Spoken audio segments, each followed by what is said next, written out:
Yo, what is up, everybody?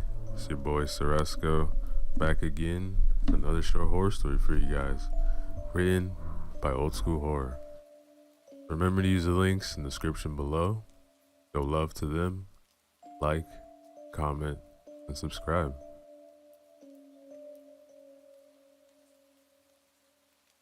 I don't know who will believe me, but I don't care anymore. This thing had been eating at me for decades, and I must tell it before I die.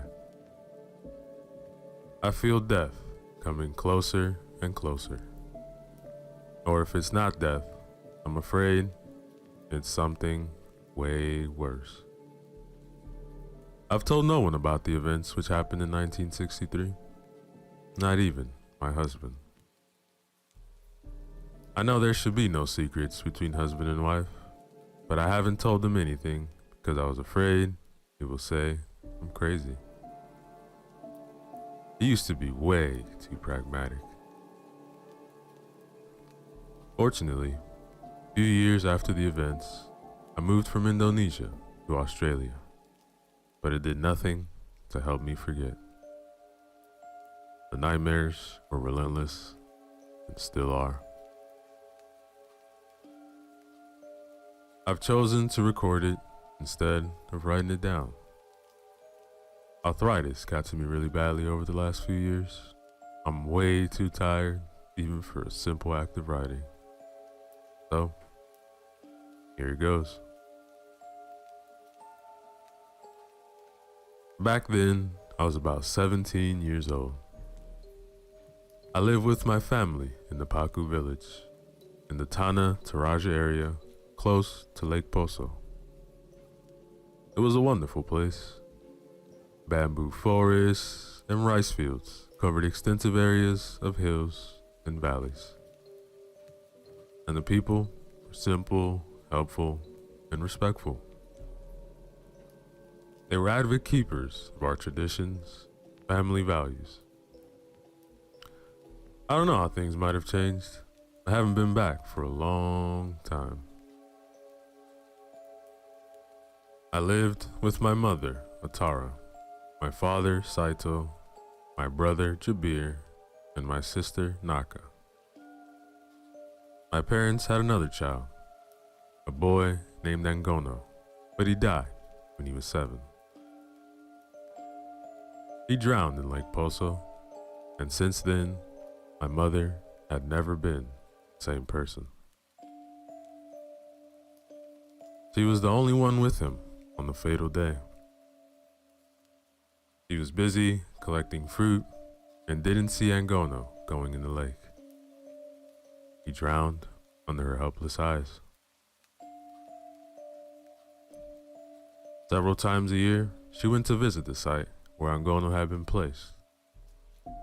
Not buried, because our people placed their dead on hillside graves, named lemos. My father, seeing that she was relentless, had built her a small hut near the place so she could be close to him whenever she visited. He usually left for a few days.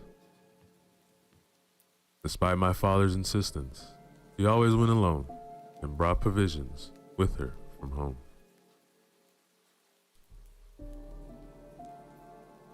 One day, in March 1963, he left, but did not return after the usual period of about 3 days. The first night after her departure, the weather began worsening. That night, heavy rain fell and thunder cracked the sky relentlessly. We were all worried. My father wanted to give her the privacy she needed to cope with her grief and be together with her son. She had been away several times when the weather had been bad. This time, however, it was weird as it changed way too suddenly. It was almost the end of the raining season, so we did not expect too much bad weather. My father fought the urge to go to her. On the sixth day, however, he could not wait any longer. He woke up in the morning, headed straight to the hillside. I remember his face. It was grave and worried. We all wanted to join him, as our traditions dictate to be close to each other. But he refused. When he returned, I was the first one to spot him through the window of the tokonan, which is the traditional house of our people. I ran out to meet him. What happened? Where is mother? Jemima, my dear, he said and hugged me tight, then sobbed. Father, what's wrong? I want you to tell me. Of course, I knew what happened. There was only one answer, but I foolishly hoped he might say something else. My dear, your mother is dead. He uttered the only words I didn't want to hear. And then I cried. My siblings saw us outside, came to us, and then they cried too. Soon, the entire village knew. My father spoke to the village head, Kuwat. The elders gathered in a hurry, and they marched to the hut where my mother lay dead. She had likely died on the first night after she went there. Nobody knew what had happened. My father told me everything, but later, when he was already insane after following events. My father and the elders found the body laying on its back on the hut's floor. It was in terrible condition, not just because of the decay, but because of rats and other critters. They also found several items in the hut which showed that my mother tried to do some forbidden ritual, which was deemed to be witchcraft. In the village, people considered her a healer because she had helped whomever she could.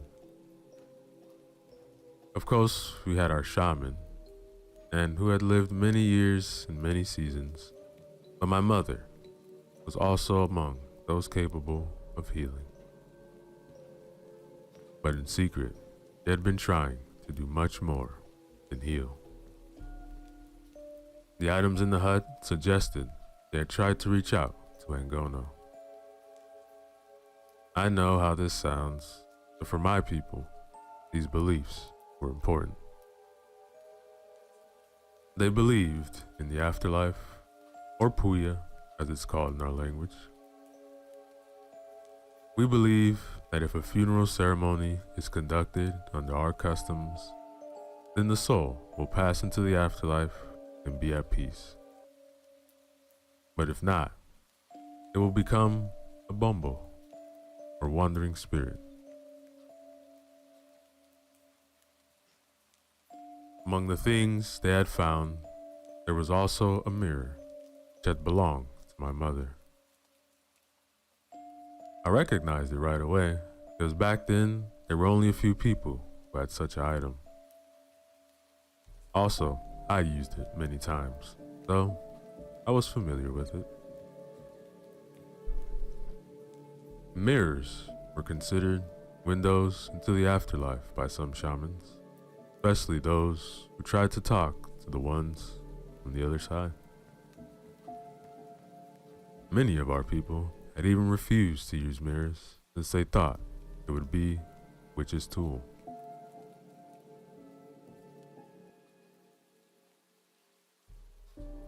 The mirror and other items had been brought back to the village, and the shaman looked at them closely. When he saw the mirror, his face became pale. I was there to witness it.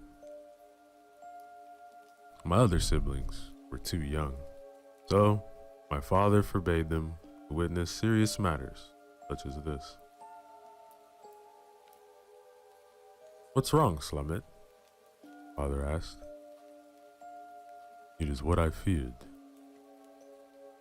Tara performed a papugian to talk to her dead son. "Look here." Papugian was forbidden witchcraft in our language. He pointed to the mirror. My father's face dropped. I felt goosebumps all over my body when I saw it. A face was visible on the glass, like a faint breath on a window. A pale and childlike figure was staring back at us with empty eyes. The shaman tried to wipe it away, but it didn't work. On the backside, the mirror was painted black. There was no explanation. Her grief had been too hard to bear, but she shouldn't have done this, Slamet said. Oh no. Ongono has passed into Puya. The ritual of Rambu Solok had been completed. She knew it's not right to disturb those who had passed. Is that why she had died? I don't know. I think she died of fright, but we will never know. Maybe the ritual had upset the spirits of the ancestors, and they had struck her dead.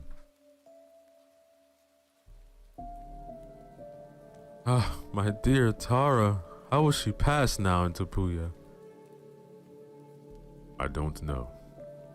We must do the Rambu Salak with as much faith as we can. We must pray for forgiveness and hope we will peace and please the ancestors. If not, the consequences will be grave. Her spirits will become vengeful, damned to forever haunt the living. Only a twisted, corrupted version by hate and suffering. Her grief had poisoned her spirit, my father said.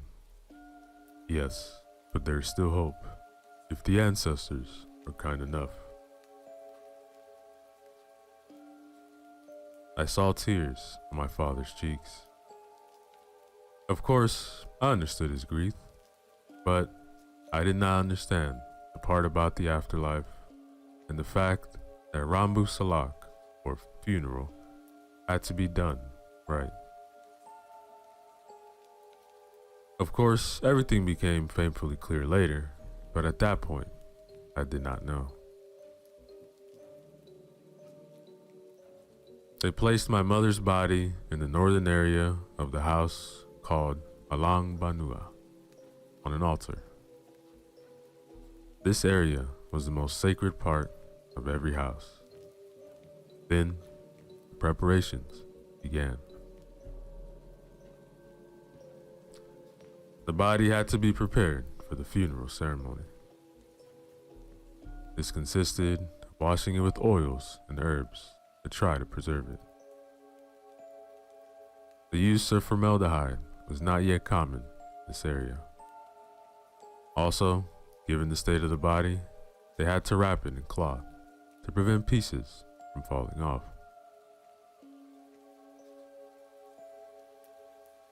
I still remember how the house smelled.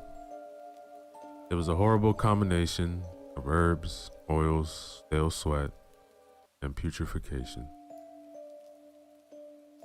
I can still feel it sometimes out of the blue. Makes my stomach turn every time. These days, as I feel my end coming closer, I seem like feeling it more often. The weather was not improving. It rained a lot and the air was heavy. Despite this, however, the entire village worked as one to prepare the funeral. Buffaloes, pigs, and chickens were slaughtered to prepare for the feast. People were singing and dancing to celebrate life and make the burden of death more bearable. But given the weather, the celebration was sadder than usual. Fortunately, me and my siblings did not have to participate in preparation of the body. Still, from the first night on, weird things began to happen.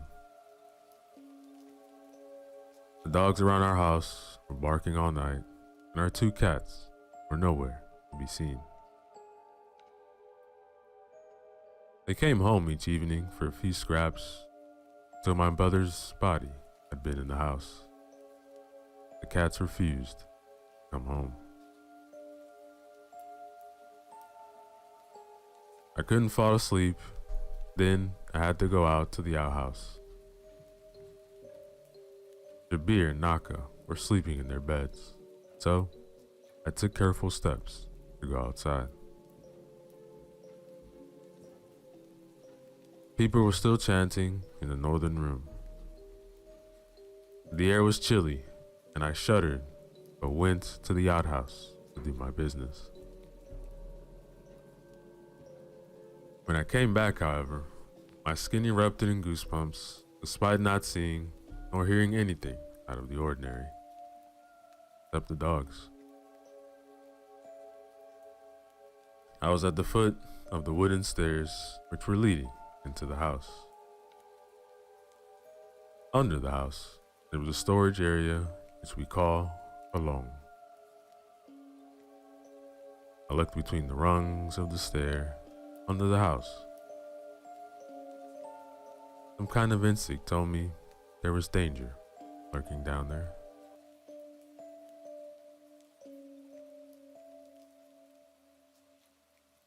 Then, behind some wooden crates, I saw a black shape. It was pretty dark under the house, but given that there was light coming from the other nearby houses, it was not completely dark. I froze for a few seconds as I tried to figure out what it was when it slid behind the crates with one smooth move and without sound. My feet instantly jerked and pushed me up to the house, while I imagined some icy hands grabbing my ankle and dragging me down into darkness. I ran to my bed and lay there motionless, watching the doorway. Nothing came in all night, but of course, I didn't sleep a minute. I thought about telling my father about the black shape.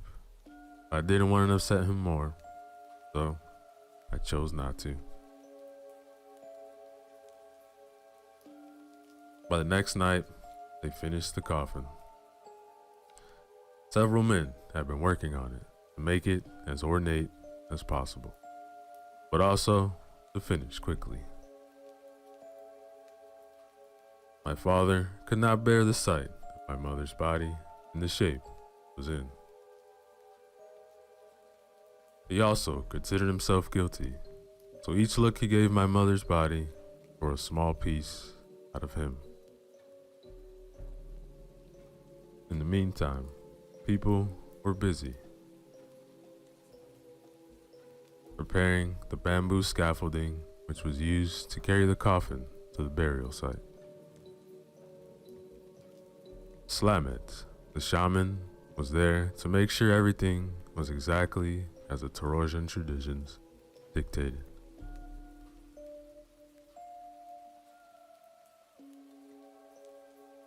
The weather got slightly better.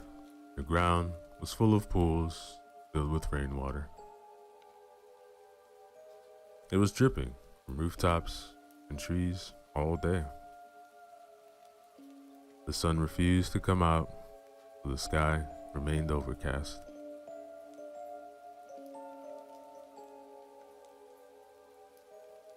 I feared the coming of the night, Before falling asleep, I prayed to the spirits of our ancestors, or puangs, as we call them, to have mercy on us. I prayed long and promised them as much as I could. Appeasing the ancestors was important in the Tarajan culture. We did it by prayers and animal sacrifices mostly. This was why my father provided so many animals to be sacrificed during the funeral preparations. He knew my mother had committed a terrible deed, but he tried his best to make it right.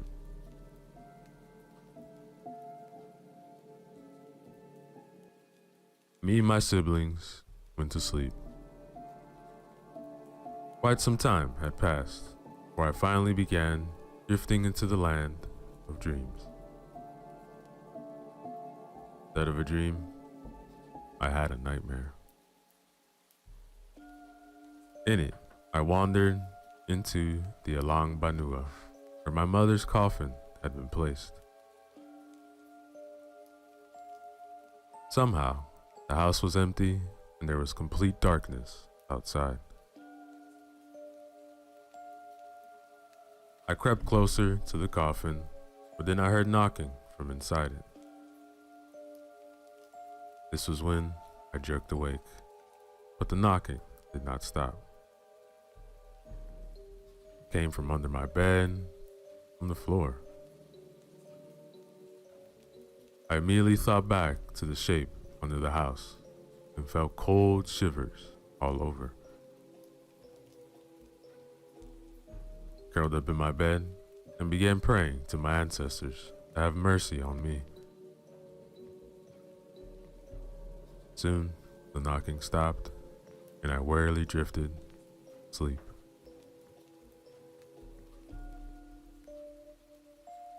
The next morning, lots of people gathered outside our house.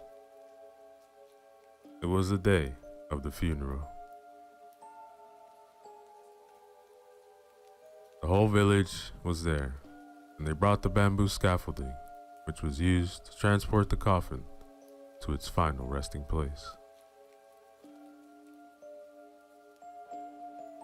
Clouds began gathering overhead, and I smelled rain in the air. I looked at Slamet, and his face was pale and haggard. People were chanting and singing, but he was silent. I went closer to him, and then I saw something glittering under his colorful clothing. It took me a few seconds to realize it was a large knife, which was usually used to cut shrubbery. It resembled a machete. I was wondering why did Slamet bring the knife with him. Then I foolishly thought it was part of the ritual somehow. Anyhow, the pallbearers brought the coffin out of the house amidst the chants, which were interrupted by sounds of thunder and lightning flashes. Honestly, everything about that day seemed wrong. But what came after was the most horrible event I have ever witnessed. When the pallbearers were carrying the coffin up the bamboo ladder to reach the top of the scaffolding, rain began falling in small drops. They almost brought the coffin up, and one of the pallbearers screamed in horror, "Let it go." The heavy wooden box fell on a bystander, crushing him beneath.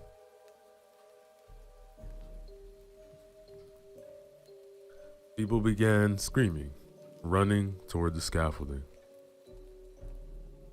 Some of the coffin's planks broke, and I saw my mother and bald hand stick out when it fell to the ground. Then the hand moved. The sudden silence made me stop in my tracks. Everyone who saw it stopped dead. Those behind pushed forward, but then a scream came from the coffin. It was so horrible. My legs buckled and I almost fainted. Then I saw the planks move, and my mother, who had been dead for several days, scrambled out of the rubble. Her endless screams made most people bolt for their lives. Some fainted, others just stood and watched, transfixed by the horror.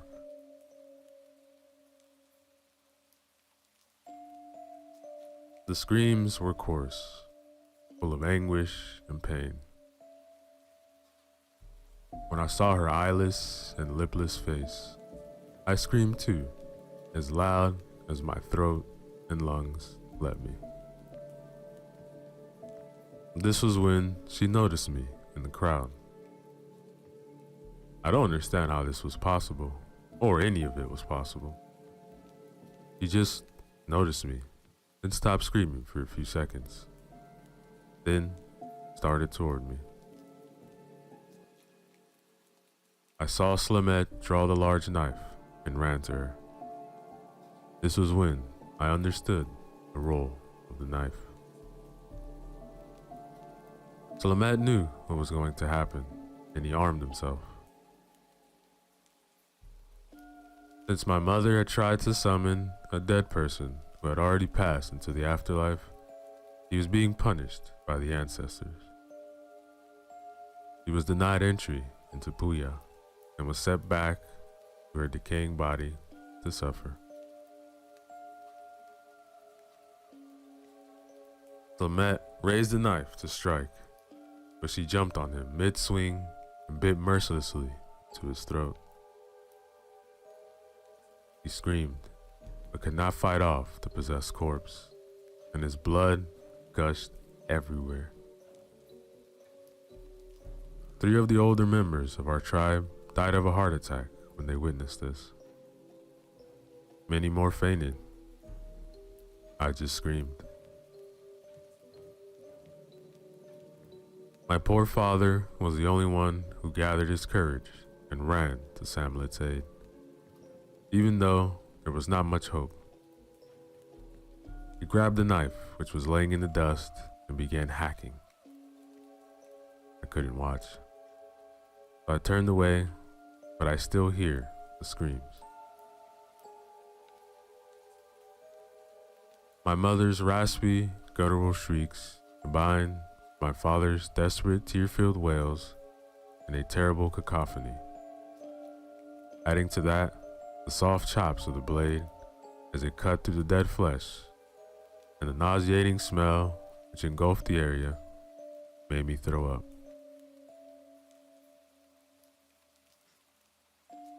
The screams faded, then there was silence.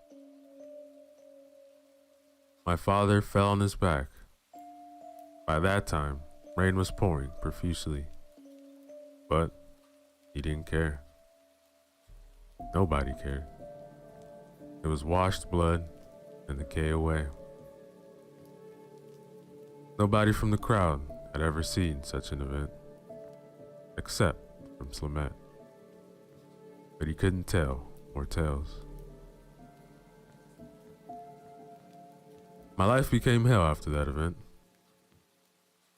The elders decided to burn my brother's body was against everything the Tarajan people believed in. They couldn't think of anything else, and also didn't want to risk it happening again. My mother's ashes were cast into Lake Poso, but that did not put an end to the strange events. I still saw a dark shape under the house, or heard knocking or scratching from various places. After coming to Australia, I thought these events would stop. I was dead wrong. To this day, I see the dark shape appear in shadowy corners. Sometimes I hear shuffling from empty rooms. For a few weeks, the events are happening more frequently. Honestly, can't take it anymore. Maybe I have mental issues and my trauma is manifesting itself. I don't know. No shrink could make it stop. All I know is that I wish there was no afterlife at all. I just want to go in peace, feel nothing. One lifetime of suffering had been enough. I don't want to see my mother's spirit, or whatever that thing is, anymore. I don't want to meet my ancestors, who I sent her back to this world to suffer for eternity. I just want it to end. Oh no, the shape is there again. Near the window, behind the sofa. Why won't you leave me alone? Go away. I've had enough. It just stares at me, not moving. The temperature is dropping. This had never happened before. Whispers. I hear whispers. Oh no. Coming toward me. The following news article appeared in the Brisbane Times on the 4th of April, 2023. 77-year-old Jeremiah Duncan had been found dead from a heart attack in her Brisbane apartment. Preliminary examination of the body indicated heart failure because of extreme fright as the cause of death. More information will be known after the autopsy. Interestingly enough, an intriguing recording had been found on her phone. At first, investigators thought it was a farewell recording, but it tells a gruesome tale, possibly caused by delirium or hallucinations for her death. No other family member had been inside the apartment at the time of her death, nor were there any signs of foul play. This was all we could have found out about the weird circumstances of her death, and that events baffled the investigators who were trying to piece together the puzzle. The investigation is still ongoing. They had left behind 3 children and 7 grandchildren. May she rest in peace. And that, ladies and gentlemen, is the end of our story. Yo, what is up, everybody? Your boy Ceresco, back again with another short horror story for you guys. We got another one written by Old School Horror. Remember to use the links, show love to them, like, comment, and subscribe. The first time I heard them was when I was about 12. I went to bed at 9 and soon fell asleep. After a long day at school and a lot of hide and seek with my friends, I was dead tired. Nights already becoming hot as June were creeping closer, but not even that could keep me from sleeping. Not even my parents arguing downstairs, as it had happened many times before. I woke up in the middle of the night, and at first, I heard nothing unusual. But then, the sound of faint breathing hit my ear. Right away, my heart began beating fast. My body froze. I held my breath and listened. Crickets chirped outside. The whippoorwills were especially noisy. Even so, I was hearing somebody breathing in the room. I was lying motionless under the thin cover. Sweat was drenching me from head to toe. I tried to figure out what was happening. I was sleeping on my left side, facing the bedroom door. The window was behind me. Despite the room being well lit by the moon, I saw nothing. I thought maybe whatever was breathing was behind me. Turning around was out of the question. I thought about screaming, but then I would have woke up my parents. My mother was not the problem, but my father could be really grumpy when he woke up. So I decided against risking a spanking or causing another fight between them. After a while, either the breathing stopped or I fell asleep somehow. When I opened my eyes in the morning, the night's experience came back to me. I froze again and listened. Nothing. I sighed and I slowly turned. The room was filled with bright sunlight. Then I realized it was Saturday and I was already feeling restless. Couldn't wait to have a quick breakfast and head out to play with my friends. When I went downstairs, I saw my mother sitting alone at the table.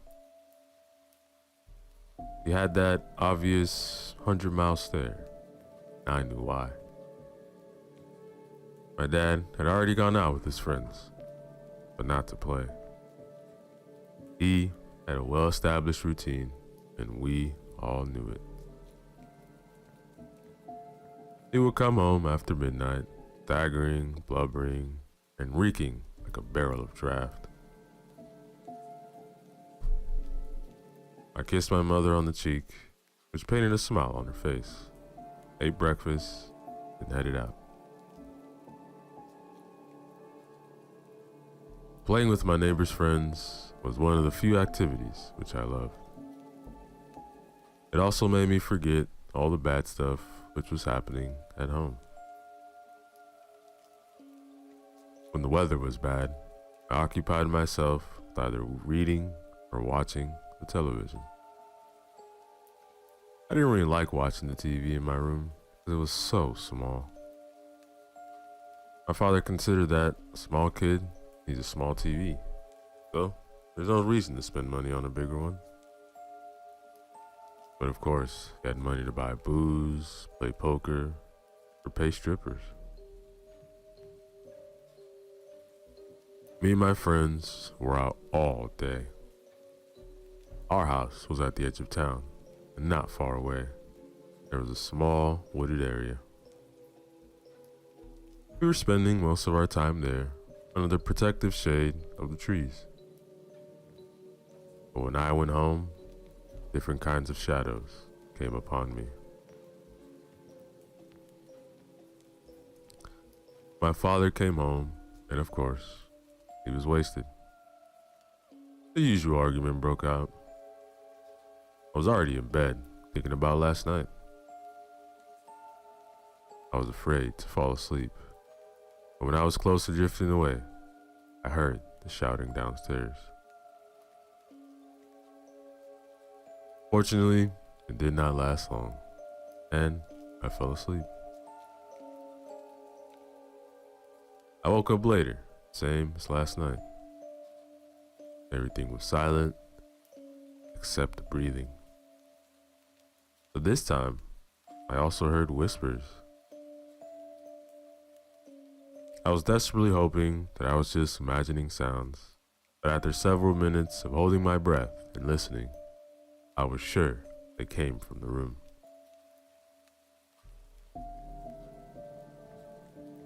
Of course, I panicked, but I dared not move. Sweat drenching my body and my heart was jumping out of my chest. I began praying, but it seemed like God was on a vacation because it had no effect at all. I think I lay there for about half an hour or so, for the whispers finally stopped. After several minutes, I gathered enough courage to move. I reached my bedside lamp and switched it on. Nothing. The room was empty. Then I looked at the clock on the light stand. It was 4:12 a.m. I couldn't fall asleep anymore.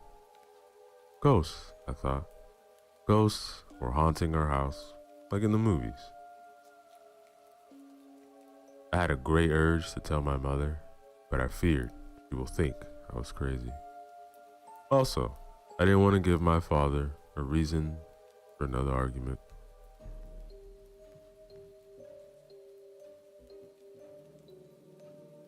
I had breakfast and headed out, but not to play. I headed straight to one of my friend's house.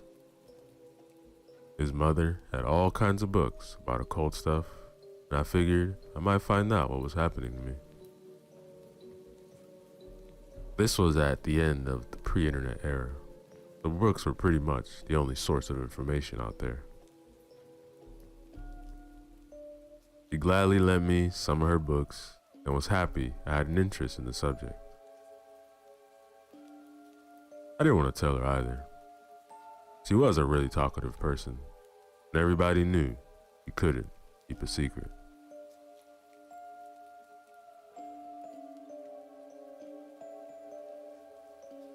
As my father was out again and my mother was watching TV, I went into my room unbothered. The first book I took into my hands was When Two Worlds Meet by Mary A. Fletcher. He was a parapsychologist. In it, he talked extensively about the witching hour, which was the period between 3 and 4 a.m. During this time, the barrier between our world and the spirit world is the thinnest. So it is a period of high spiritual activity. He also mentioned that some people are more sensitive than others, and the spirits are drawn to them. I was wondering if I was sensitive or not, since they had never been drawn to me before. Well, now I know. Back then, it frightened me, knowing that I may hear or see souls of dead people, also not knowing what they wanted. Terrifying. Again, I didn't want to tell anyone. I thought about waiting to see if it goes away. It didn't. When bedtime came, I decided to sleep with my bedside lamp turned on. It gave me some feeling of security, you know? I still woke up in the middle of the night to the sound of whispering and raspy breathing.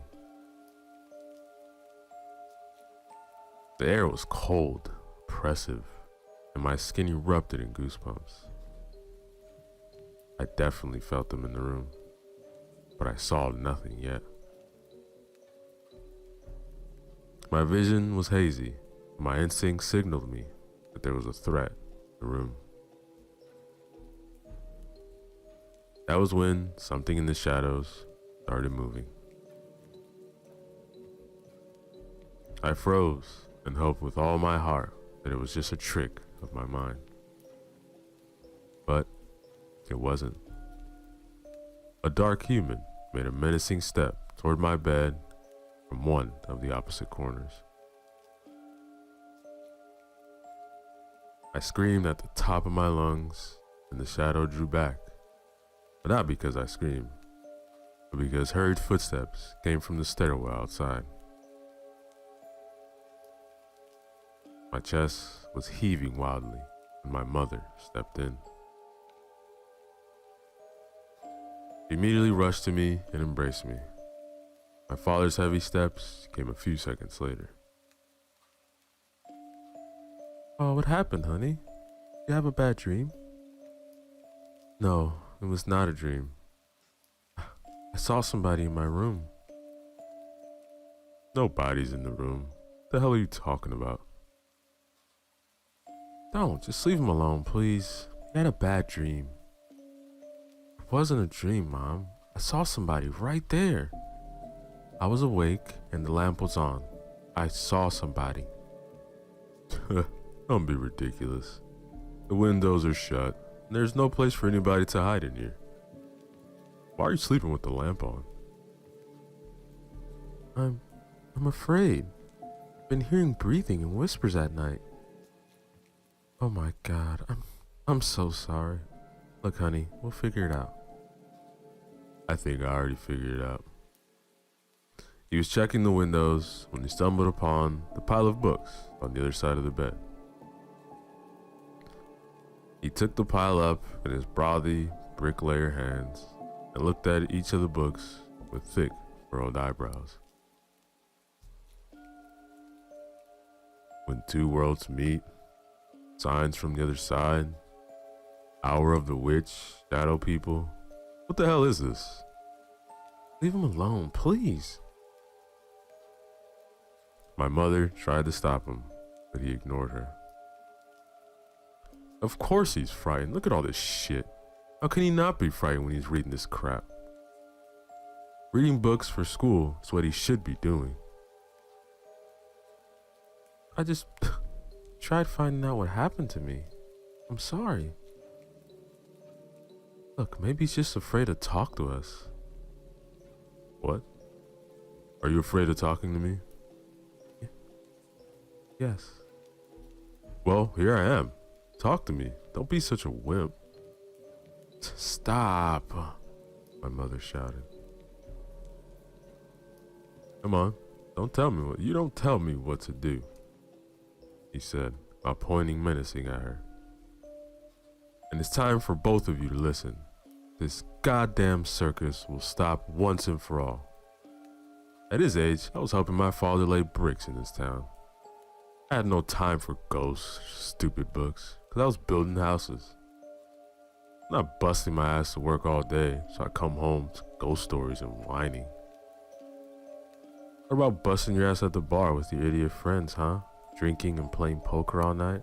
Is that how you take care of us? His eyes flashed with fire, and his face distorted in a grimace of indignation.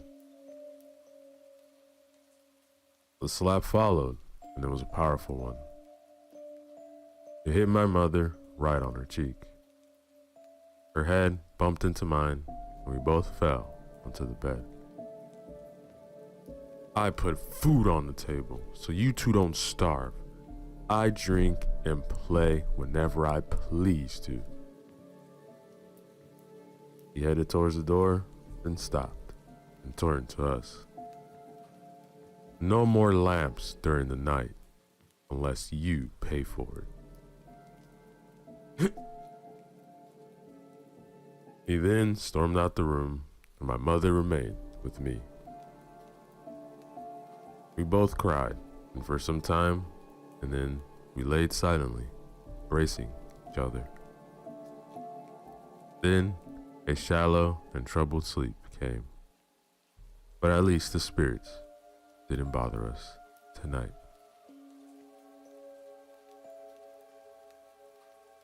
In the morning, I went to school. I didn't talk much to anybody. Didn't really care. My father left for work early, as usual. My mother called in sick because her face was blue, swollen. She didn't want to present to herself like that at the post office, where they employed her as a clerk. In a few hours, the whole town would have known that she'd been beaten up by her loving and caring husband, who was struggling to put food on the table and gallons of beer in his belly.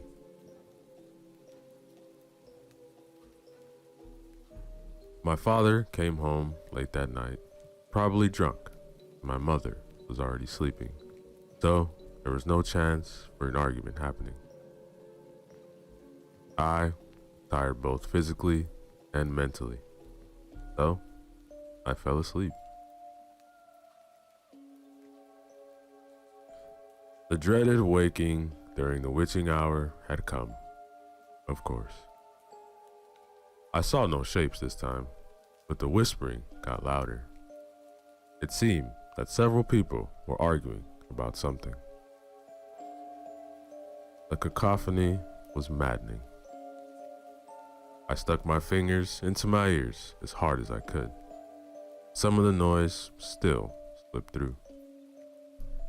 It resonated in my head endlessly.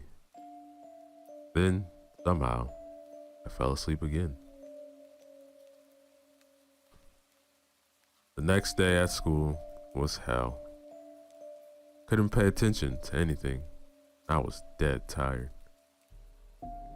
The math teacher called me out to the blackboard to solve a problem, but I was just stuttering, giving them wrong answers. My classmates laughed, and I was more alone than ever. I went home, and after giving a hearty embrace to my mother and eating a little, I went up to my room.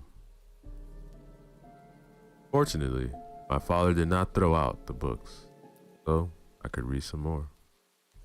Plus, I wasn't in the mood for going out or watching TV.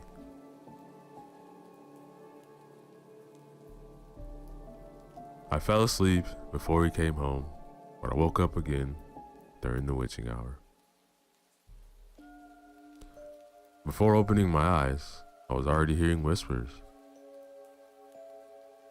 I gathered some courage and opened them. To my horror, I saw two shadowy figures beside my bed who seemed to be talking to each other. I uttered a faint and reflexive gasp. Then both of them turned their heads towards me. They knew I was awake. One of them leaned close to me, as if inspecting me. My bladder let go, but I didn't even notice. I was frozen. Then one of them spoke, and the voice seemed to come from inside my head. Kill him, and we will take him away. Don't be afraid, he will come home soon. Kill him and free yourself. And so it was that, during that night, I became friends with the dead. How ironic. Everybody seems to be afraid of the dead. You know, zombies, ghosts, vampires. But they are not the ones we should be afraid of. The living are the most evil. No monster can hold a candle to them. Kill him, Another disembodied voice whispered. kill him. Another one as well. They began to show themselves, as if materializing in the darkness itself. Kill him, kill him, kill him, They all said. But every whisper reverberated in my skull, a maddening intensity. I heard him enter the house. This time, my mother was waiting for him. I thought she probably had no more patience and decided to confront him. He did. A few minutes after my father entered the house, the argument was on. Shouts and curses flew in all directions. I almost shouted myself. He was drunk, and I could easily tell by the way he spoke.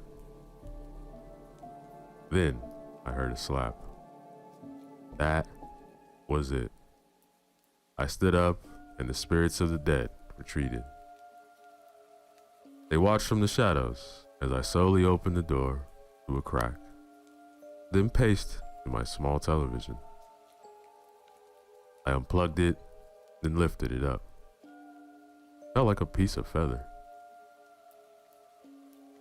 I carried the TV to the door, opened it with my foot, then cautiously walked out. Below me, in the hall, my mother and father were still screaming at each other. My mother was holding one hand on her cheek and was crying. They did not see me. My father closed in to hit her again, but she pushed him. He staggered back a few steps right below me, and then the voices began again. "Kill him. Kill him," they said, and I obeyed. I lifted the TV above the woven railing and let it fall. He was in the middle of a curse when the TV's sharp corners hit him straight in the head. He fell right away. Blood was flowing from the wound while his body convulsed. My mother uttered a scream, but it was only because of the surprise. She then looked at me and followed me with her gaze as I walked down the stairs. Mom, I peed myself." "It's all right, honey. Let's get you cleaned up." She offered her hand. I took it, but then pointed to my father's body, which was lying, now motionless, on the floor. With eyes wide open and empty, he was staring into nothingness. She looked at him for a few seconds with disgust painted all over her face. "You won't mind. Come on." She didn't help me clean myself up. Of course, she had to call the police. Many people knew my father, so there was no point in hiding his body. The cops would have come to our house pretty soon. I would have found out everything. So my mother's plan was to tell them he killed them and wanted to send me away to my grandparents while she went to prison. But the cops were smart, and they knew right away that her story was a lie. Then, when they told me they knew I did it, I just told them the truth. The spirits of the dead had me do it. I stuck to the story. There was no point in lying. I was a terrible liar anyway. This, as you know, was a sure ticket to a mental asylum. After they did the necessary examinations, they determined I needed psychiatric care. So they took me away from my mother.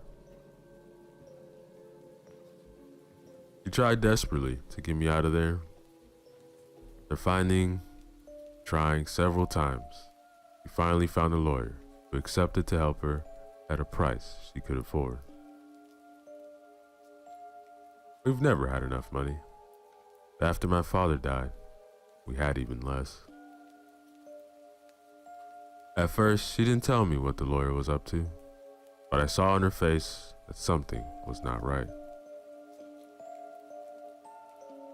I only found out after getting out and talking to the single person who would talk to me, the friend whose mother had lent me the books. He told me that the lawyer tried to exploit my mother. He had promised that he would get me out for no charge, but in exchange for sexual favors. My mother was desperate, so she accepted. But as time went by, I was still locked up in the asylum. When she found out that she was being used, and chances were high I would not get out soon, she hung herself. I only realized a letter from her, that she wrote she was sorry, and that all hope had left her. There was nothing more for her to live for. After about 10 years after her death, I finally got released. I did everything in my power to cheat their tests so I can be free. Now, I came back to the house. It still stands, but in ruin. I don't mind. For me, this to be a comforting home. I'm just sitting here, waiting for the witching hour to talk to my dead friends again. In the asylum, I haven't seen them. I guess they're waiting for me to come back here. And yes, indeed, they came to me from the shadows. My mother was also with them. She was happy to see me. I asked her about my father, but she laughed. He's deep down in the darkness. He will never see the light again, and he will harm us no more. But you, my son, have work to do. What work? Make them pay. We've suffered enough. Time to make those who had wronged us suffer. Just remember those who laughed at you at school. Remember the abuse from the asylum, the abuse I suffered when I fought to get you out. No foul deed should go unpunished. Yes, yes, mother, I will make them pay. He retreated to the darkness. All of them retreated, but I felt they were close, watching. I clenched my fist and then turned to the window. The glass was gone for a long time. Clouds were gathering in the sky above, and faint flashes of lightning flickered in the distance. The dead were by my side, and I found my new purpose. The witching hour called for blood, and I already knew who the first victim will be. And that, ladies and gentlemen, is the end of our story. Yo, what is up, everybody? It's your boy Ceresco, back again with another short horror story for you guys. This one is titled The Strange Occurrence of Bellhurst, written by Old School Horror. Remember to use the links in the description. Show love to the author. Like, comment, and subscribe.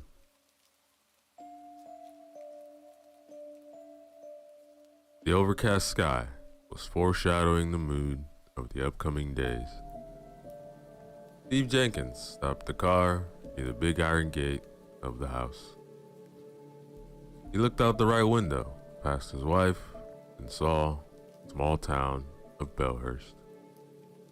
It was as gloomy as the house and the weather, and just as annoying as Emily, thought Steve. He then lit a cigarette. She glanced at him from the corner of her eye, sighed, then got out the car. The kids were eager to go into the house. It's been a long time since they were here. Both Jenny and Carl were restless. The long road from the city was more than enough for them. They wanted to move, run, jump around, just like any other child.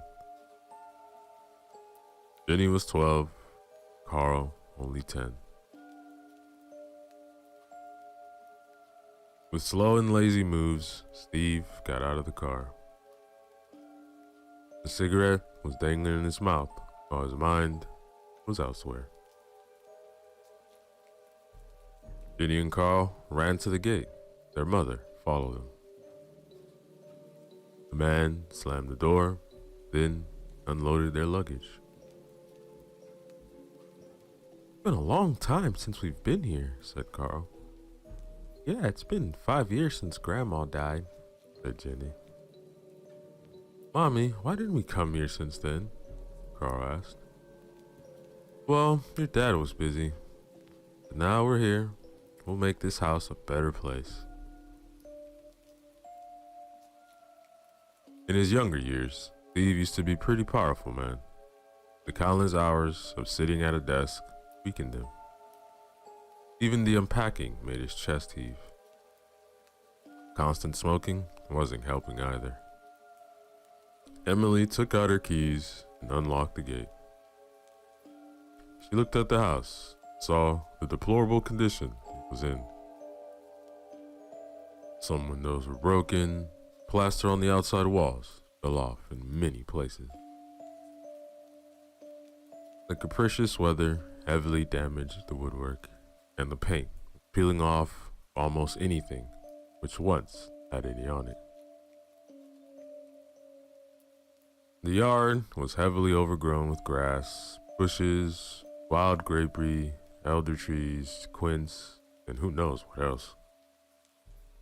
They almost couldn't see the footpath, which was going from the gate to the porch. "Hey, I need some help over here," shouted Steve, while taking out a crate of tools from the trunk. Emily rushed back to him. Her small, slim figure slid across the autumn grass with ease. She looked at her husband, but he evaded her gaze and proceeded with the unpacking. His face was tired. She saw he was not really in the mood for work. Not this kind of work, anyway. Steve handed her a bag, then took one himself. They carried their bags to the gate. Steve put his down and checked his pocket for the cigarettes. After feeling the pack, his hand moved to the burning cigarette in his mouth. Dragged from it, then blew the smoke into the chilly afternoon air. "Looks like hell of a work." "Yeah, I know. But it's time we fix it. Other things as well." She took his hand into hers, but the man only nodded. The kids were already in the yard, walking through the tall grass. Jenny looked back at her parents. Her beautiful brown eyes showed concern.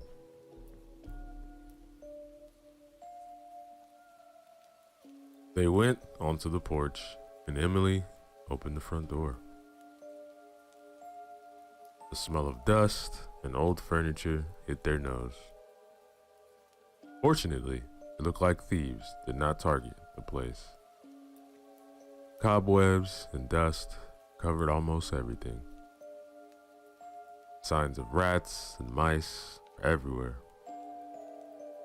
Their droppings covered the floors, tables, and other pieces of furniture.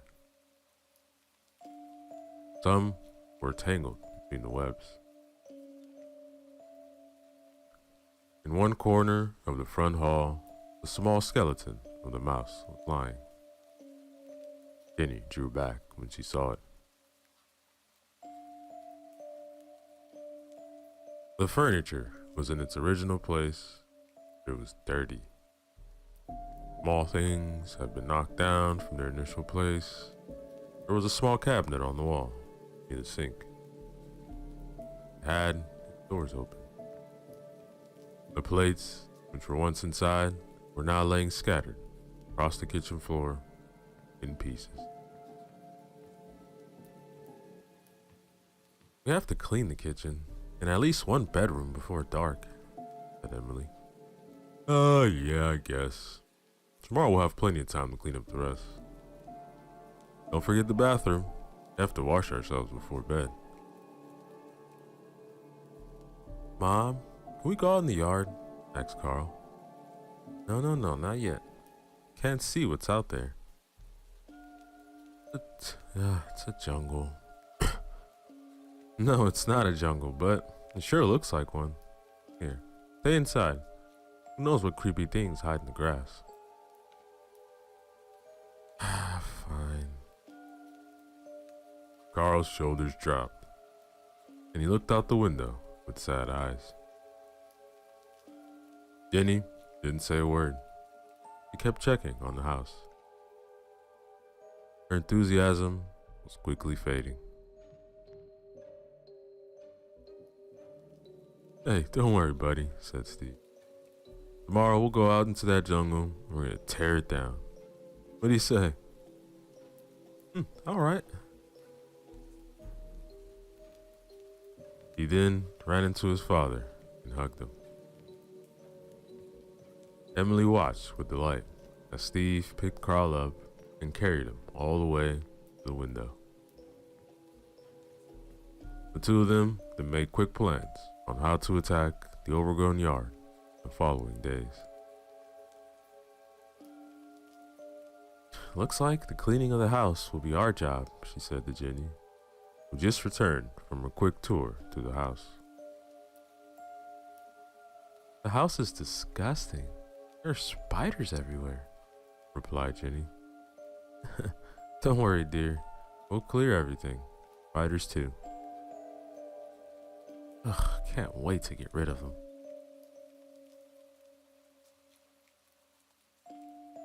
They brought in their tools, then began the work on the kitchen. It was important to make it habitable before nightfall. The living room had to be clear as well, so they could sleep somewhere. The living room was for later. The house still had running water and electricity, despite its abandonment. Until not so long ago, a man from town came by the house from time to time to check on it, but couldn't do any serious maintenance work. The four of them were making excellent progress. When Steve saw the basement door, he stopped, fumbled for a cigarette, then lit one. Emily came to him and hugged her husband from behind. What's wrong, honey? That looks nasty. It was partly eaten by termites. It was covered in a thick layer of spider silk. There were also holes in it where the boards cracked and fell into the basement. Yes, it is, but we'll leave that for later. Then we'll clear it together. Do you have any idea what's down there? I don't have the slightest idea. I haven't been down there since I was a child. Mother was keeping a lot of stuff in the basement, but I don't know exactly what. Maybe there's a monster down there, said Carl jokingly. It's coming for Jenny. Ah, shut up. Most likely coming for you. Yeah? And why is that? Because you're smaller? Easy prey. Alright, knock it off, you two. Come on, you have work to do, Emily scolded. At about 10 p.m., they cleared out the kitchen, the living room, and some part of the bathroom. They devoured their dinner, washed themselves a little, then prepared to go to sleep. They had to sleep on the ground tonight, all in the living room. There was no time to clean up all the rooms in one afternoon. The children were already asleep, but Steve and Emily still awake. Steve was lying on his side. Emily was embracing him from behind. Are you still mad at me? I don't know. It's over, I promised that. I told him I don't want to see him again. Yeah, I know. We have to make this work. We have to make things right. That being said, they drifted into an uneasy sleep. The night was chilly, and the darkness was waking up, watching. And that, ladies and gentlemen, is the end of our chapter. Yo, what's up, everybody? Let's go back again. Another chapter from our new story. Remember to use the links below to show love to the author. Like, comment, subscribe. The next day, they woke up early. Even the kids got up earlier than usual. The place was still unfamiliar, and they needed time to get accustomed to it. Steve's head was heavy. He felt like after a serious case of bottle sickness. This was his own version of a hangover. Emily got up to make coffee. She also prepared a quick dinner for the brunch. There was nothing really to prepare, as their dinner comprised cold food straight out of the packs, almighty Walmart. The kitchen looked much more neatly in the rays of the morning sun, but the rest of the house still needed an enormous amount of work. Steve lit a second cigarette and offered one to his wife too. It was an instinctive move, like searching for the pack in his pocket every 10 minutes or so. Emily wasn't an avid smoker, but sometimes she enjoyed a few puffs. So, how did you two sleep? Not so well, Mom. Well, this place is still foreign. You'll get used to it. Mom, something was crawling around. I heard it for a long time. Crawling around? I heard nothing. Yeah, it was more like rustling. I saw nothing, but I heard it. This house is creeping me out. Maybe it's haunted, said Carl. Hey, Carl, don't scare your sister. Look, everyone. Rats made those sounds. Or maybe mice. Look, I'll place some traps around the house soon enough. Alright, sounds good. Alright, let's go. Time to work.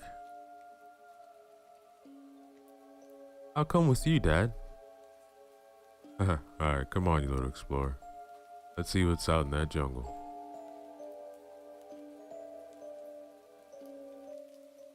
Emily watched with delight as her husband took their son out. The boy was happier than ever. Jenny, honey, we have to finish up the living room and the bathroom. Then we'll see the rest. All right, Mom. Steve and Carl began working on the dense shrubbery in the yard. It proved a hard work, but Carl seemed to enjoy it. Steve was not so enthusiastic. His mind was more at his job.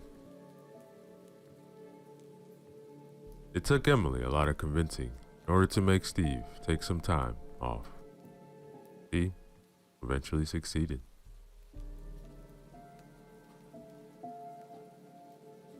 He glanced out the window and smiled, saw them working. After some time, Emily noticed that Jenny's weariness was fading. They were talking a lot, and the girl mentioned to her mother a boy from school.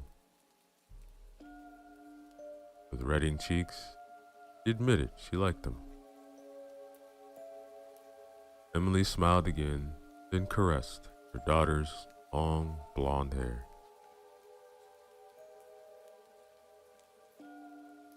Steve and Carl made their way toward the back of the house. An old well was visible, the dense vegetation. It had been made with stone, and a fragile wooden roof was above it. To the right, behind the house, Carl noticed a large tree. Look, Dad, what tree is that? I don't know. I think it's an old apple tree. Last time I was here, it was much smaller. It has branches over the roof. Can we climb up that? No, certainly not. Your mother would kill me if I'd ever let you up there. But maybe can you climb it? Maybe I can. The ladder, of course. Not that young anymore. Alright, come on, let's take a break.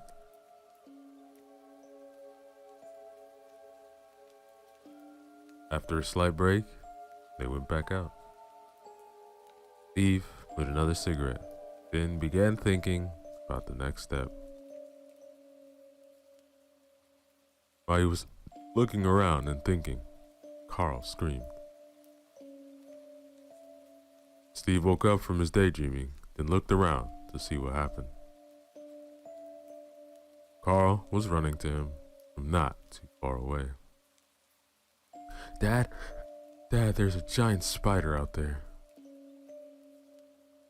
Emily and Jenny hurried out from the house. They saw Steve and Carl standing outside. What's wrong? What happened? Asked Emily. There's a spider in the bushes. It's huge. Don't worry, son. I'll check it out. The others followed closely behind them. Their initial scare faded, and now they were curious to see the giant spider. Steve reached the place in a few quick steps. The cigarette, which was dangling in his mouth, fell out when he saw it. He first thought that Carl had been overreacting, but he was wrong. The thing just stood there in the middle of a giant web. It was about as big as a grown man's open palm, black and ugly. Shivers ran down Steve's back when he saw the spider. The girls screamed when they saw the creature. Its rugged back and hairy legs made them repulse horror. The web was big too, the biggest they'd ever seen. It looked like it had at least 5 feet in diameter. It also seemed pretty strong. What the hell is that? Obviously it's a spider, but that big? Yeah, I don't know, Mom. Where did it come from? Yeah, good question. A spider like this is not supposed to exist here. This is the northern part of the United States, not Australia or the Amazon jungle. I don't know, Dad. Maybe it escaped from a zoo or something. Maybe, but I don't think there are any zoos anywhere near Bellhurst.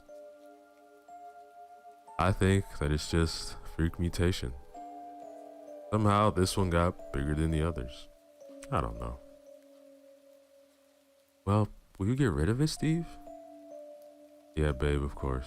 Just let me check how the hell to kill it. I want to make sure it doesn't have any big brothers around, you know? Alright, just please kill it. It's the ugliest thing I've ever seen. Then Emily took Jenny by the hand and they headed back into the house. Steve looked around and his eyes fell upon the spade he used to dig out the roots of all the small trees and the bushes in the yard. It had a long enough handle so Steve didn't have to get too close to the spider. How will you kill it, Daddy? Well, I'll hit it with the spade. Hope it doesn't run away. Steve took the spade and approached the creature. He looked around several times to make sure that there were no more spiders around. There were none.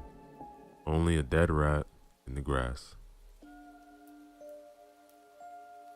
Carl watched with great interest as his father closed in on the monster, spade in hand. Not exactly the stereotype of a medieval knight fighting a dragon. He was more like the stereotype of the modern day cooperation employee.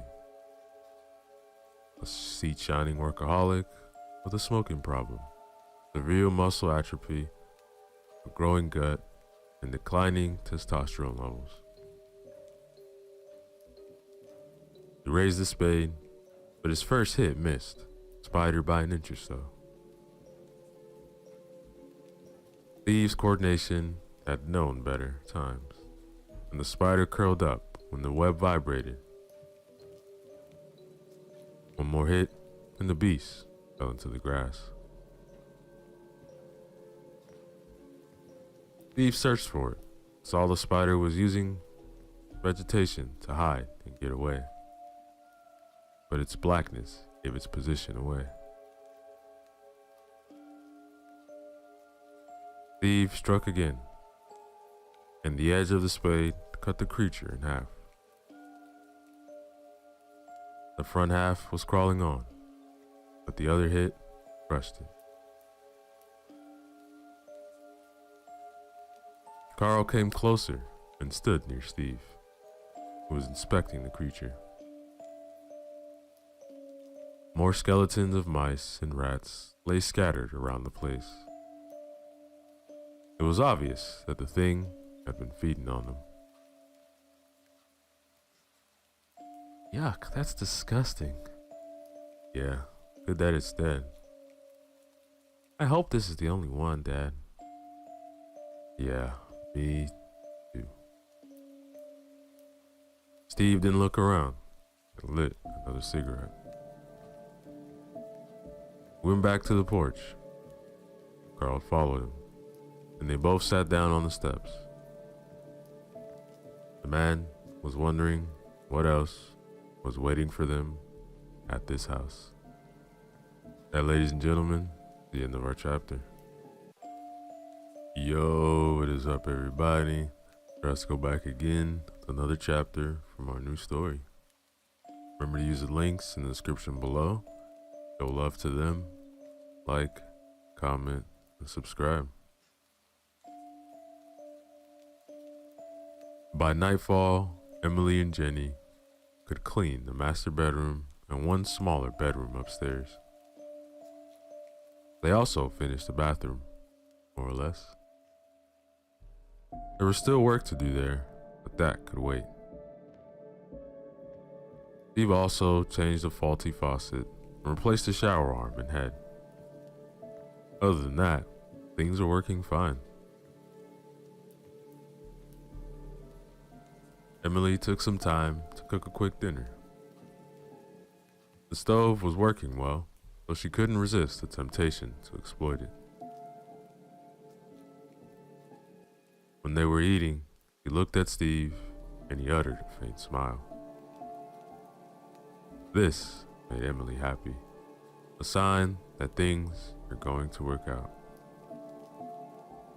It was a welcome gesture, however faint.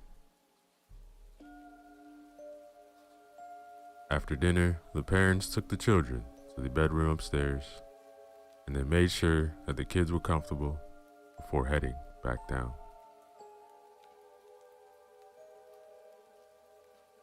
Steve sat on the bedside and lit a cigarette, as usual. Emily said that she had an idea, then left so he had time to smoke. He was facing the window, opposite to the door. When she came back, he did not move. Steve just listened to her light footsteps coming closer.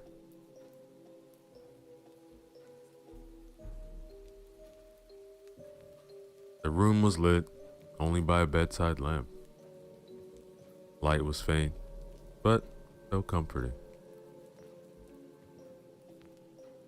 The day of hard work was over, and he felt it in his bones, muscles. Every part of his body was hurting. Steve, not used to this kind of work. Emily crawled into the bed and put her arms around Steve. kissed his cheek, and he suspected what was coming. Look what I found. Oh, where did you find that? I remembered that Mother was keeping a few bottles for special occasions. So this is a special occasion then? Yes, it is. Don't you think the same? New beginnings are always special occasions. Yes, I think so. Look, I know what I did was wrong. I know that you still hate me. Emily, don't. No, I feel it. Also, I see it in your eyes. And your face. Look, we've talked about this. Sorry for everything. But I feel rejected. I felt that you didn't want me anymore. Alright. Look, I forgave you, but it's still hard to, accept this. I know. You work so much. I was almost always alone. Not really alone. I've been with the kids, but not with you. They too need you. That's why we came here. To make things right. To reunite. Steve smiled again. This time, it was more pronounced. He took the bottle from Emily, and she also handed him the opener, which was in her pocket. The man opened the bottle and poured wine for both of them. They toasted, then drank. Felt good. It's been some time since we had, our own time together. He looked at her and began to feel what he didn't feel for some time. Emily's face was a little worn, but still beautiful. After giving birth to 2 kids, she was still a woman who many men would have found attractive.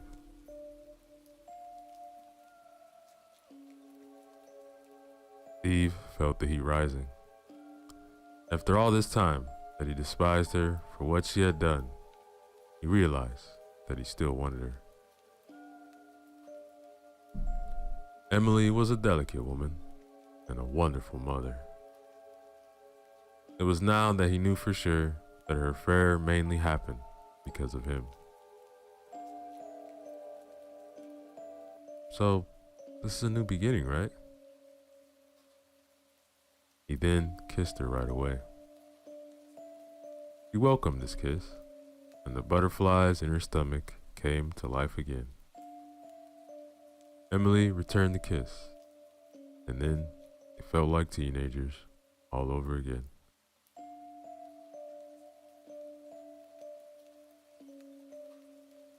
The kids had a hard time falling asleep. The image from the spider from the backyard tormented Carl. He kept standing up in his bed, looking around. The bedside lamp was switched on, and he wouldn't let Jenny turn it off.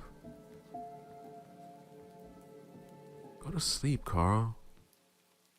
There was only one spider. Don't worry, there are no spiders in here. How do you know that? If there was one, there could be more, right?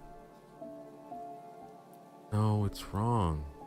Look, Dad said that he saw no more big spiders, so calm down. Did you see any other huge spider? No, I didn't, but what about the webs in the house and the basement door? They are normal. Spiders always inhabit abandoned places. Inhabit? What is that? It means that they like abandoned places. Even places which are not abandoned. Maybe there are a few spiders left in here. Oh no, I hope not. Don't worry, I was just joking with you. Besides, what is wrong with you now? The afternoon you seemed alright. Think I'm hearing rustling again, Jenny. What? I don't hear anything. Look, just listen. Jenny listened for many seconds. There was nothing her ears could pick up.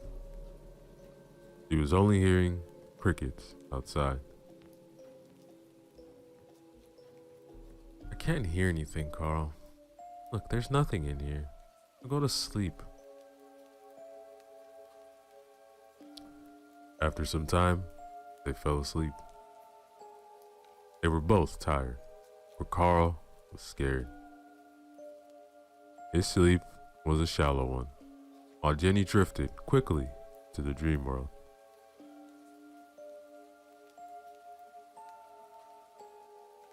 Carl woke up not too long after he fell asleep. The rustling was there again. He stood up in his bed and turned to Jenny. He was fast asleep. The strange shadow passed on the floor. He looked to the window, but saw only the branches of a gigantic tree moving in the wind. He waited for a few minutes, then lay back down. The intensity of the rustling decreased, so Carl fell asleep again. The next time he would wake up, however, Steve and Emily were already sleeping in each other's arms when Carl's screams woke them up.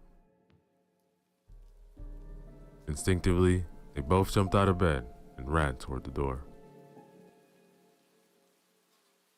Steve was only wearing his underwear. Emily was naked, so he grabbed her bathrobe with a quick move, put it on.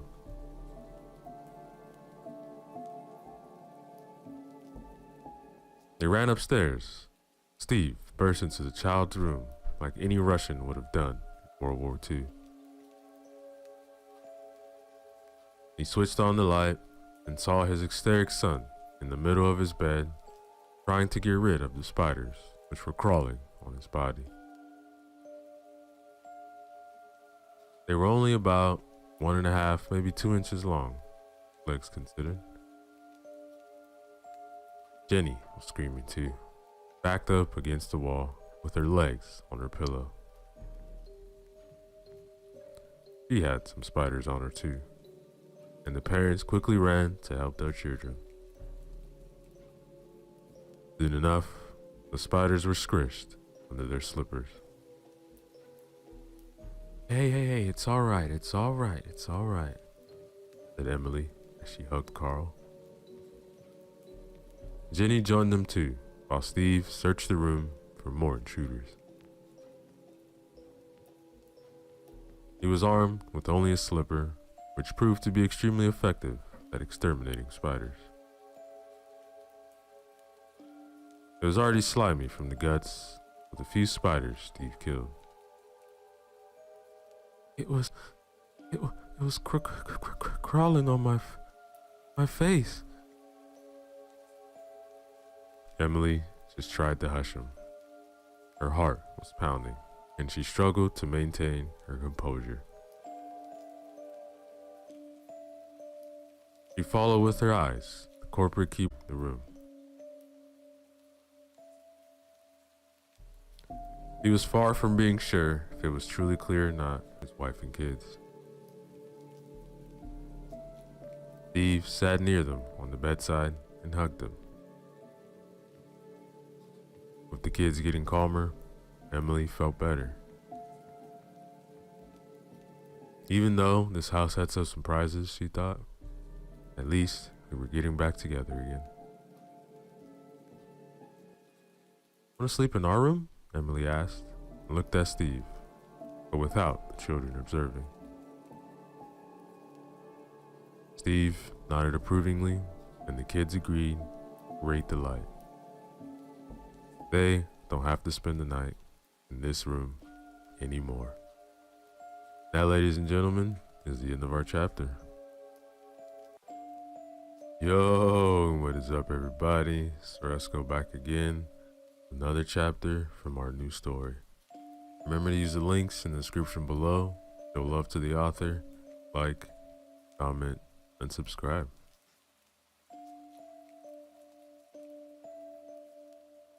Early in the morning, Steve and Emily were drinking their coffee. They let the kids sleep in, and Emily went to check on them from time to time, but saw nothing out of the ordinary.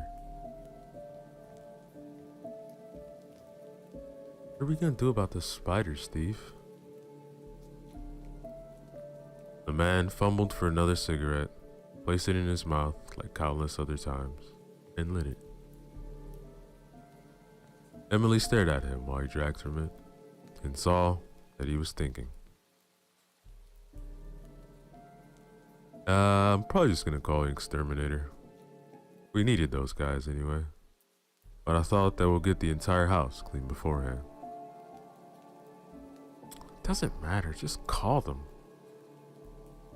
I don't know if there are any exterminators in Belhurst, but we must find something. Don't worry, I'll find something. Alright, you do that, and I'll fix us something to eat. She went to her husband, kissed his cheek, then paced to the fridge to see to make for dinner. Eggs, she thought, after opening the fridge. A large omelet with bacon, perfect for an early heart attack. The poor quality of her sleep demanded calories, and also the housework could burn a shit ton of energy. She had to fuel up.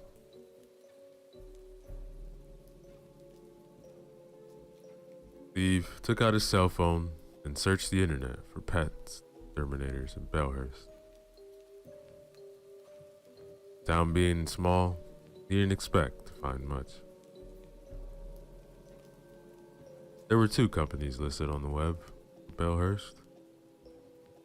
One of them was closed a few years ago because of some illegal activities.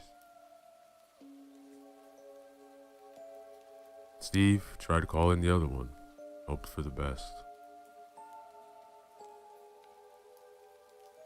A young woman picked up the phone. She talked to Steve briefly in a composed voice.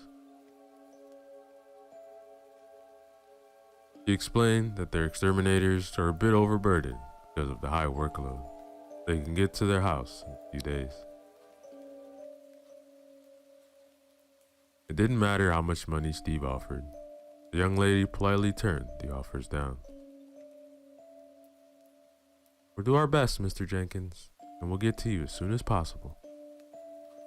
I already entered your name and address in our system, and we'll send a team there when they'll be free.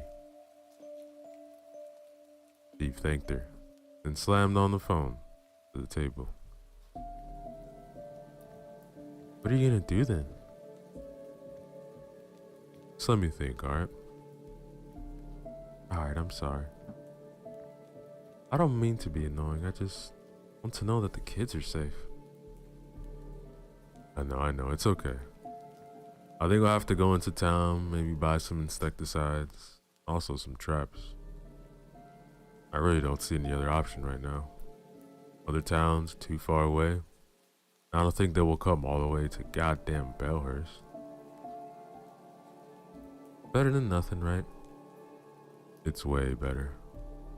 Look, I'll go right after breakfast. After that, I still have a lot to do in the backyard.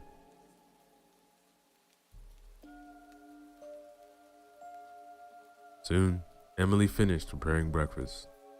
They both ate, then Steve stood up.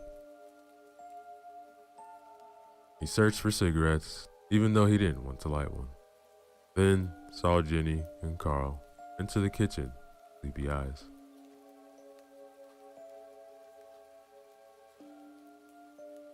Steve kissed the kids and his wife.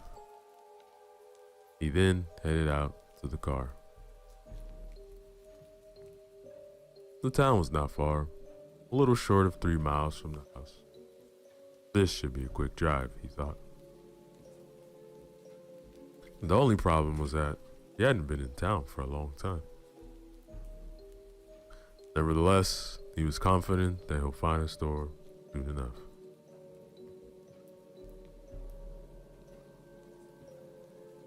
Emily gave some omelet to Jenny and Carl, but neither of them were particularly hungry.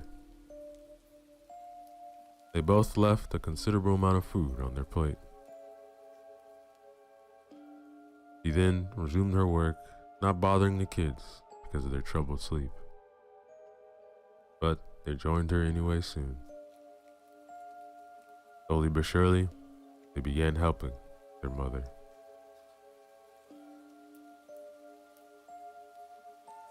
Emily and Jenny began the cleaning process.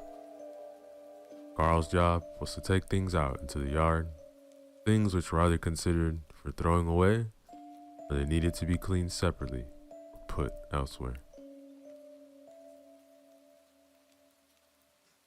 Carl took a small box of books from his mother's hands and carried them onto the porch. There, he paused a little. He was not a particularly strong boy, and the carrying of the box made his chest heave. The cool air outside felt good for his burning lungs. After he was panting on the porch, Carl noticed the well in the back. Something seemed to move on its stone rim. He wasn't sure about it, so he decided to check it out.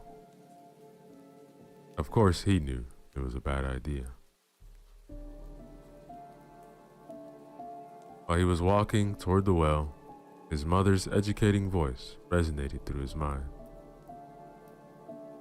Don't go too close to the well, because if you fall in, it cannot get you out. Anyway, curiosity always wins, and it did this time.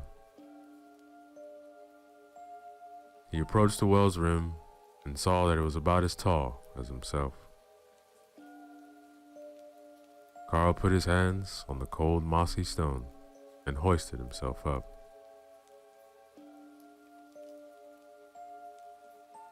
Shadows danced on the rugged wall of the well, so he couldn't see far down. He kept looking for a glimpse of reflection on water, but there was none.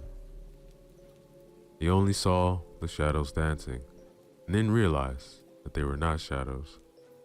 They were moving. Emily noticed that Carl had not come back, and she became worried. She put down the broom and headed out with definite steps. When she reached the porch, she looked to the right and saw Carl on the edge of the well, trying to lean over more in order to see something.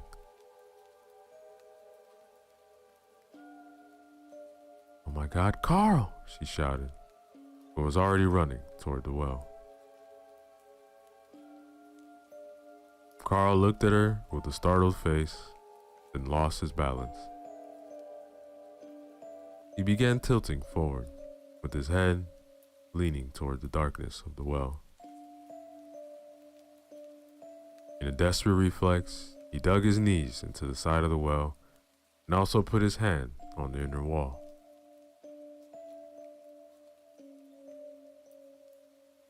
It was not enough to hold him back, but it was enough to slow him down so that his mother could grab him.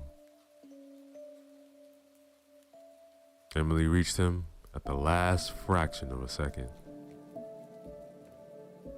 He grabbed his clothes with both hands and pulled them back while screaming like a banshee.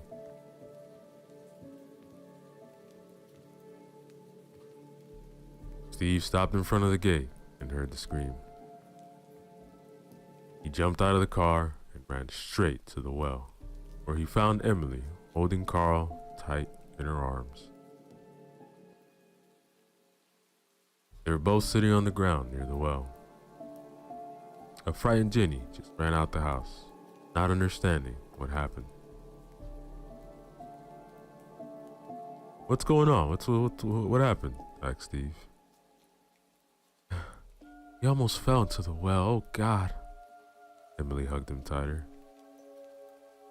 The realization of how easily one can lose somebody just hit her.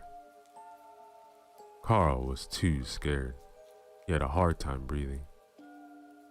I'm sorry, Mommy. I'm sorry, Daddy, but I saw something down there. Saw what? What the hell can be inside a well other than water? Steve felt his anger rising, and controlling it was hard. Carl began to cry. Don't you come near this well alone anymore, understood? Carl didn't answer. He cried even louder than before. Understood. Steve tried again, but Carl couldn't answer. Leave him. It's enough for him, okay? We'll sort it out later, shouted Emily. Ah, what a wonderful day. God damn it. Steve said no more. He proceeded to the car in order to unpack what he brought from the store. Emily took Carl inside, and she let him stay in bed for the rest of the day. And that, ladies and gentlemen, is the end of our chapter. Yo, what is up, everybody? Let's go back again. Another chapter from our new story. Remember to use the links in the description below. Show love to the author. Like, comment, and subscribe.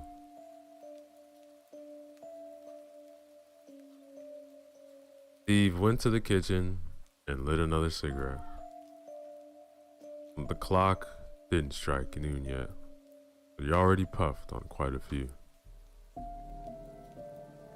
Emily returned from the master bedroom, where Carl was already half asleep.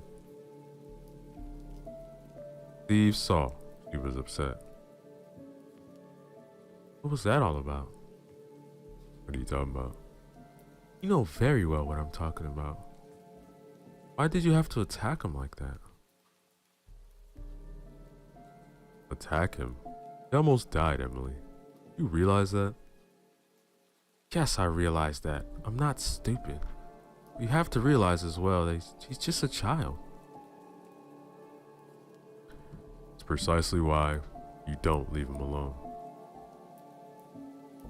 Come on, Steve. Who would have thought that he would go into the well? I told him to put the grate down and come back. You said it yourself. He's a child. He can't think for himself. Yeah, but I can't stay near him all the time, 24 hours a day. He was right there beside you, and you sent him out. It's worse than not being near him. You're such an asshole. I might be, but don't forget, it was your goddamn idea to come to this shithole. Congrats, you almost killed our son. Look, I'm not listening to this anymore. Emily stood up and bolted out. Steve dragged on one last smoke and slammed the half-burned cigarette into the ashtray.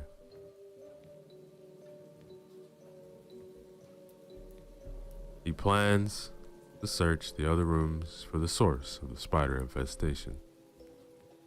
Steve wanted to eradicate them in order to continue with the work in the yard. The bags with the insecticides and the traps were still outside, so he stood up to fetch them. His eyes fell on the basement door, which was still covered in webs. Nobody had touched it yet. I'll be damned if I go down there, he murmured. Fucking spiders, fucking rats, fucking everything.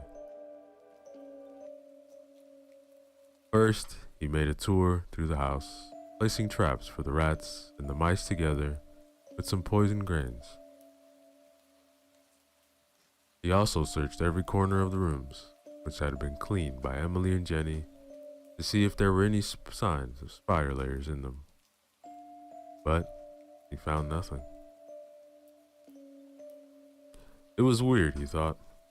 Those spiders must have come from somewhere. The basement door came to his mind, but he dismissed it.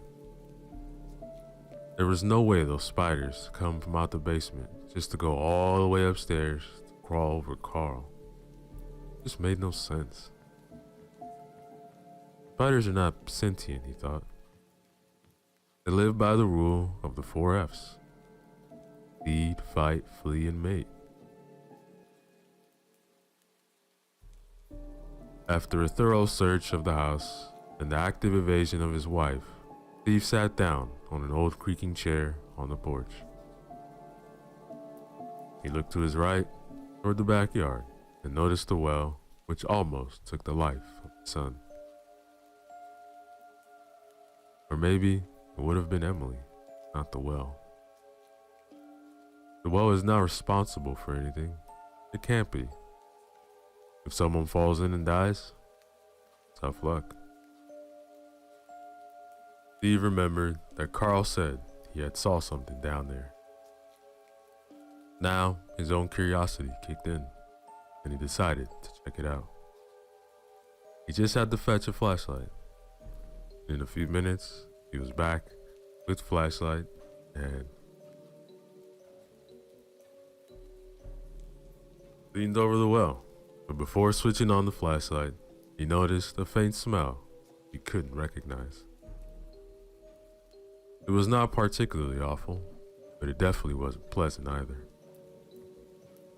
It was something he could not identify, a completely alien odor.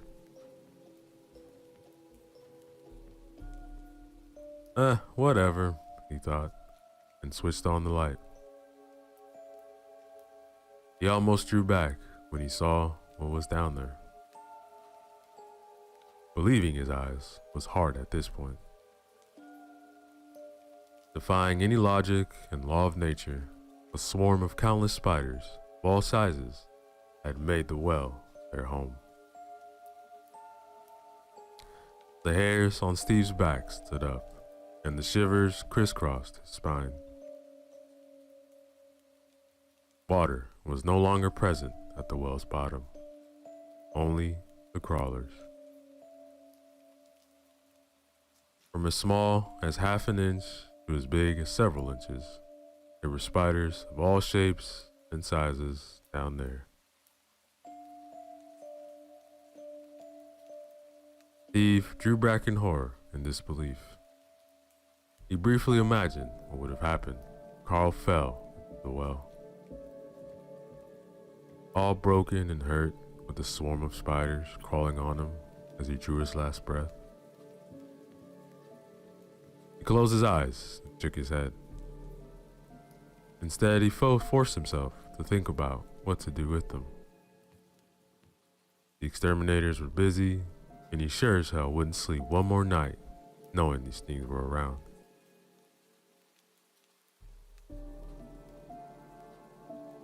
Looking up at the house, he saw Emily stepping up onto something in order to begin washing a large window in one of the upstairs bedrooms. The thick branches of the old apple tree partially covered her, but her face was visible. He's still upset, thought Steve. But it doesn't matter now. She'll get over it. He began waving to her. He pretended she didn't see. But after Steve's frantic insistence, he looked at him, and Steve gestured for her to come down. Emily furrowed her eyebrows when she saw Steve's gestures. He spoke briefly to Jenny, probably telling her to stay there, then headed down.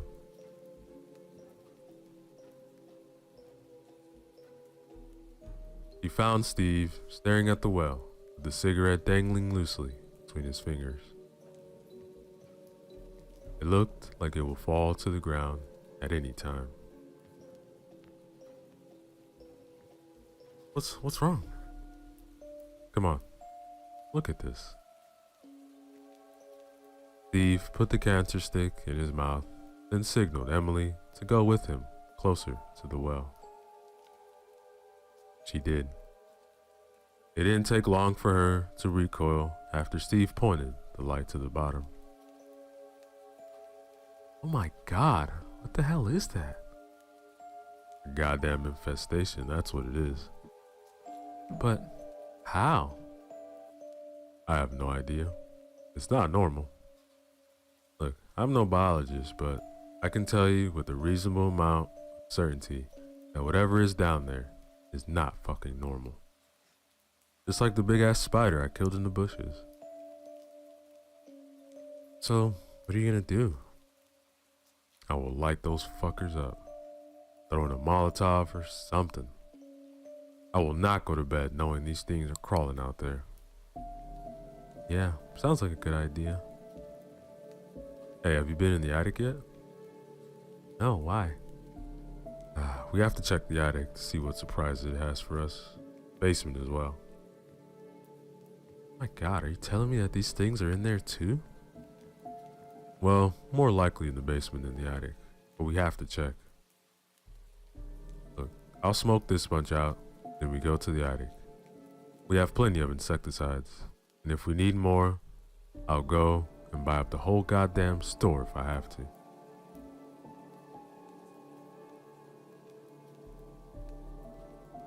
That being said, Emily went back upstairs.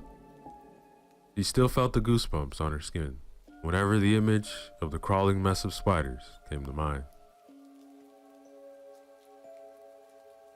Steve didn't hesitate much. He searched for a big glass bottle and a plastic hose. The plan was to suck out the gasoline from the car, mix it with some cooking oil in the bottle, and then stuff the bottle's neck with a gas-drenched rag. It was simple, yet effective solution.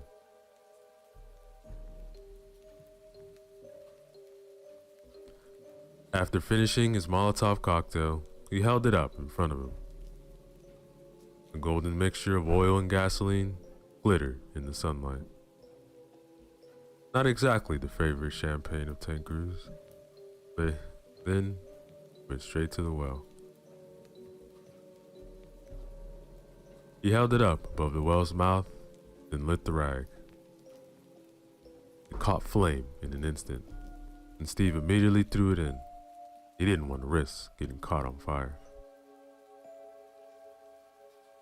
Steve threw the bottle at an oblique angle, so it hit the wall, rocky wall, and not the dirt at the bottom. It hit the wall roughly where Steve wanted it to, and the fire roared to life inside the well. Black smoke arose from the hole, bringing with it the smell of gas fumes. Steve watched with delight as the spiders were engulfed in flames and smoke. Many tried to flee, but the heat rose far too quickly. They succumbed to the inferno. He felt something strange beneath his feet. It might have been a slight tremor, but it was faint. He might have also just imagined it, so he dismissed it right away. Emily watched from the upstairs window as the smoke was drifting up from the well. She then planned to finish it up. It was already past noon, and they had something to eat. That, ladies and gentlemen, is the end of our chapter. Yo, what is up, everybody? Let's go back again. Another chapter from our new story. Remember these links in the description below. Show love to the author. Like, comment, and subscribe. They ate quickly and talked little. Jenny knew her parents were still mad at each other, but she couldn't do much. She could only hope that they will sort it out. Carl was still sleeping, and Emily didn't bother him. He would eat after getting up. After lunch, Steve and Emily put their differences aside and headed toward the attic door. It was upstairs, close to the staircase. Steve brought up a shaky old ladder, prayed to God it would not crumble under him. Emily hoped the same and watched with a shivering spine as her husband tried to open the attic door. He imagined countless spiders falling on him from above, then beginning to attack him while he was squirming on the floor. She hated these thoughts, but they were automatic, just like when standing on the edge of a cliff and imagining for a second the fatal jump, or imagining pushing someone over the cliff. If there's anybody else there. The call of the void. She mused for a fraction of a second, but then woke from her daydreaming when Steve forced open the door. He pushed it slowly, squinting his eyes in case anything nasty fell on them from the attic. But nothing serious did, only dust. They both saw cobwebs and a thick dust tangled in them. No spider swarm, however, only a few small ones here and there. Alright, looks like it's clear. He then used his flashlight to take a quick look around, but saw nothing like he saw at the bottom of the well.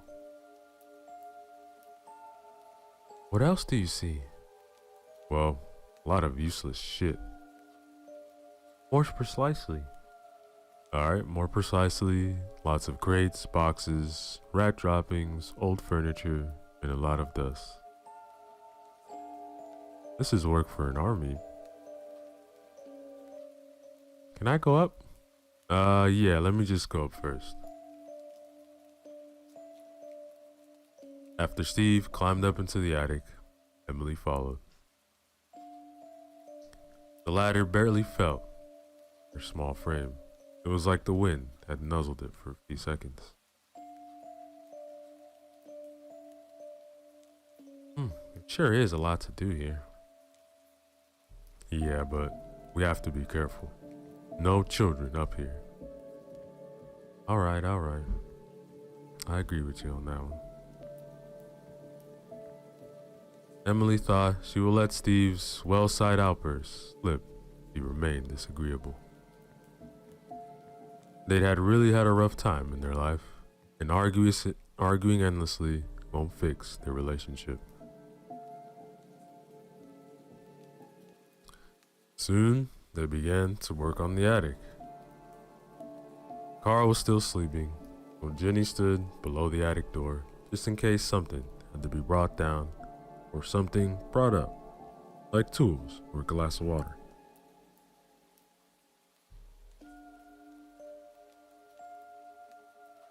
When they called it a day, Emily and Steve were exhausted. They inspired more dust than ever.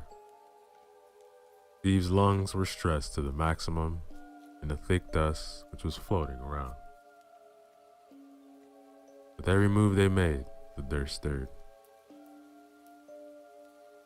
Steve had quite a few coughing fits during his stay in the attic. Hey, do you still have some of that wine? Yes, of course, why? Gotta wash that dust down with something. Don't you want some too? Yeah, why not? Alright, I'll be right back with the bottle. Alright, thanks. Emily turned to go for the bottle. She smiled because it looked like things were falling back into their place once again. The wine felt incredible. Steve's throat burned as the liquid went straight down. He took quite a few gulps, soon felt a little dizzy. Emily was more ladylike. She poured herself half a glass, then savored it while preparing dinner. Jenny was helping her out too.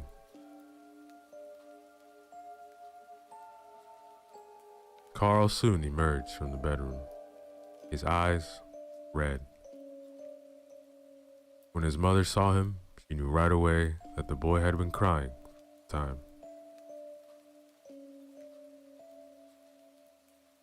Emily looked at Steve, who understood right away what's the deal.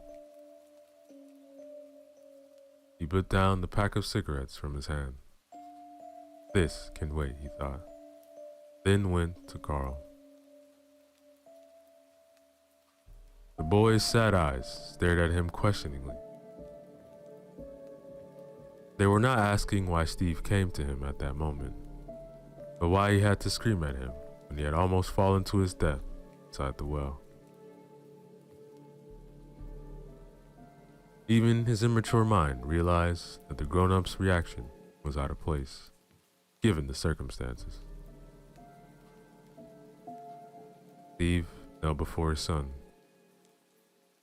Carl could smell the alcohol and stale cigarettes on his breath. But at his age, he was not yet repulsed by it.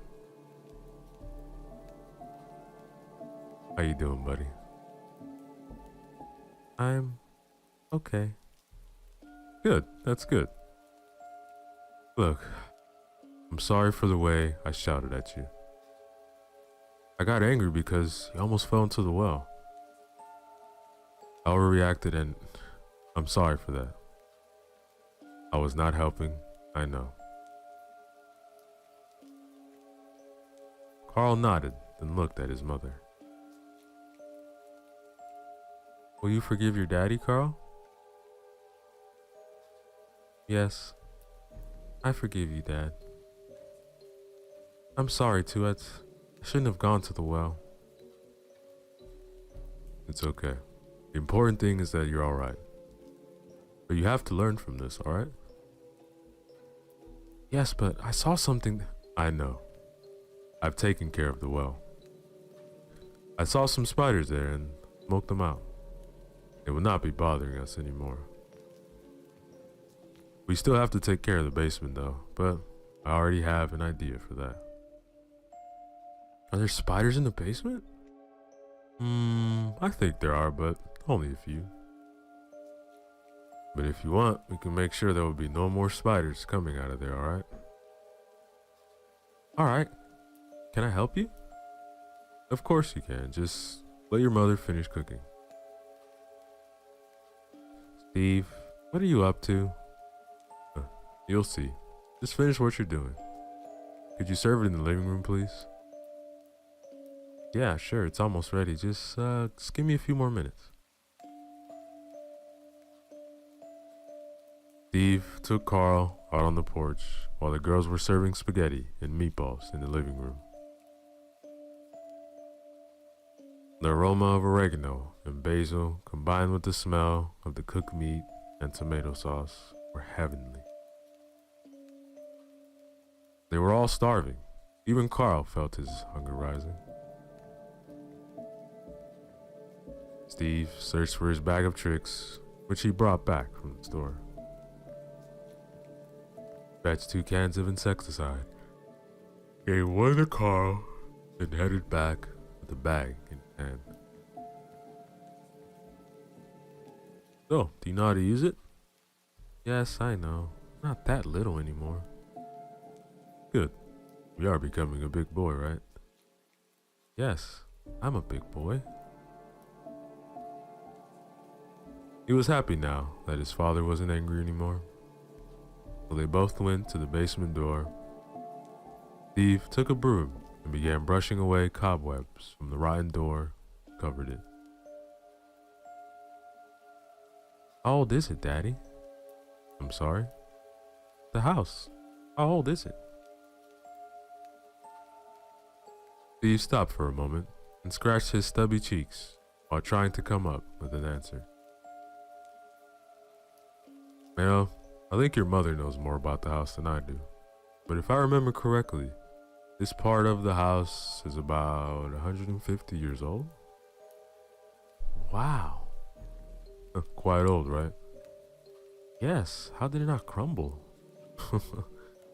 Because whenever people saw that it tried to crumble, they repaired it. Back in the old days, people repaired everything. They were skilled and capable. Just like you, right, Dad? I'm not that skilled. I can certainly repair things, but not like that. Those people were working hard all day long. They worked for themselves. I'm sitting at a desk all day making somebody else rich. The words came out automatically. He didn't think much when he uttered them, but after saying them, he realized how true they were.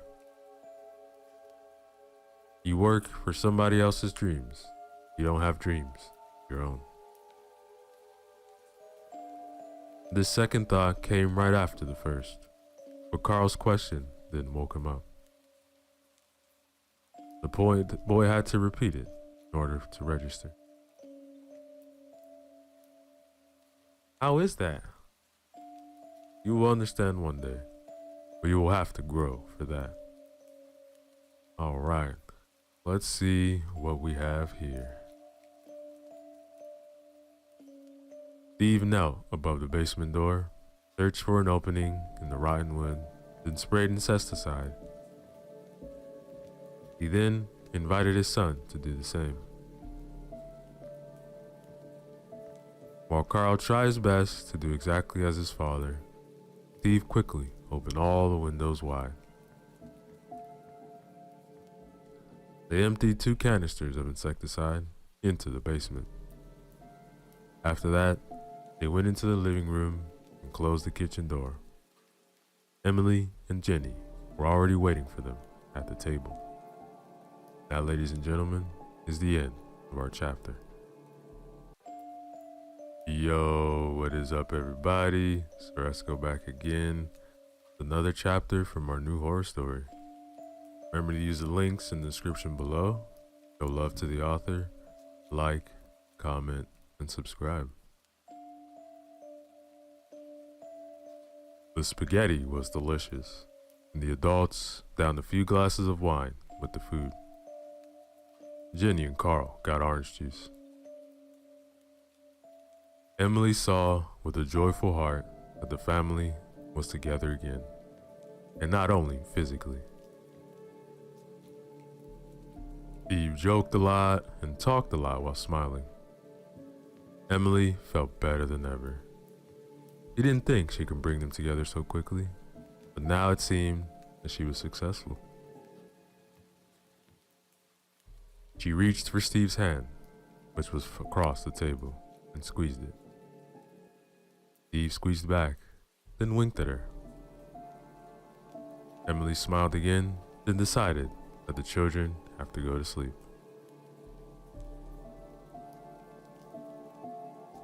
The kids agreed to go back to the upstairs bedroom.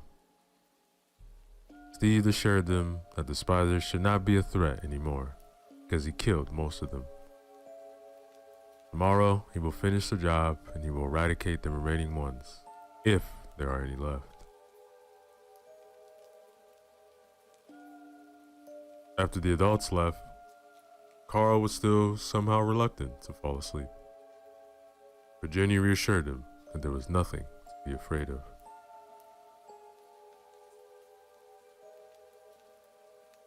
Emily wanted to take advantage of Steve's good mood, but after they slid under the covers, he immediately began kissing him.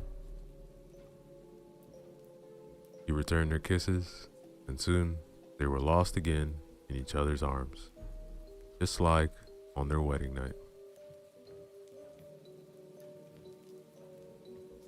When the passionate loving was over, Steve shambled into the kitchen to drink water. His throat was dry from the alcohol and other pleasurable exercises.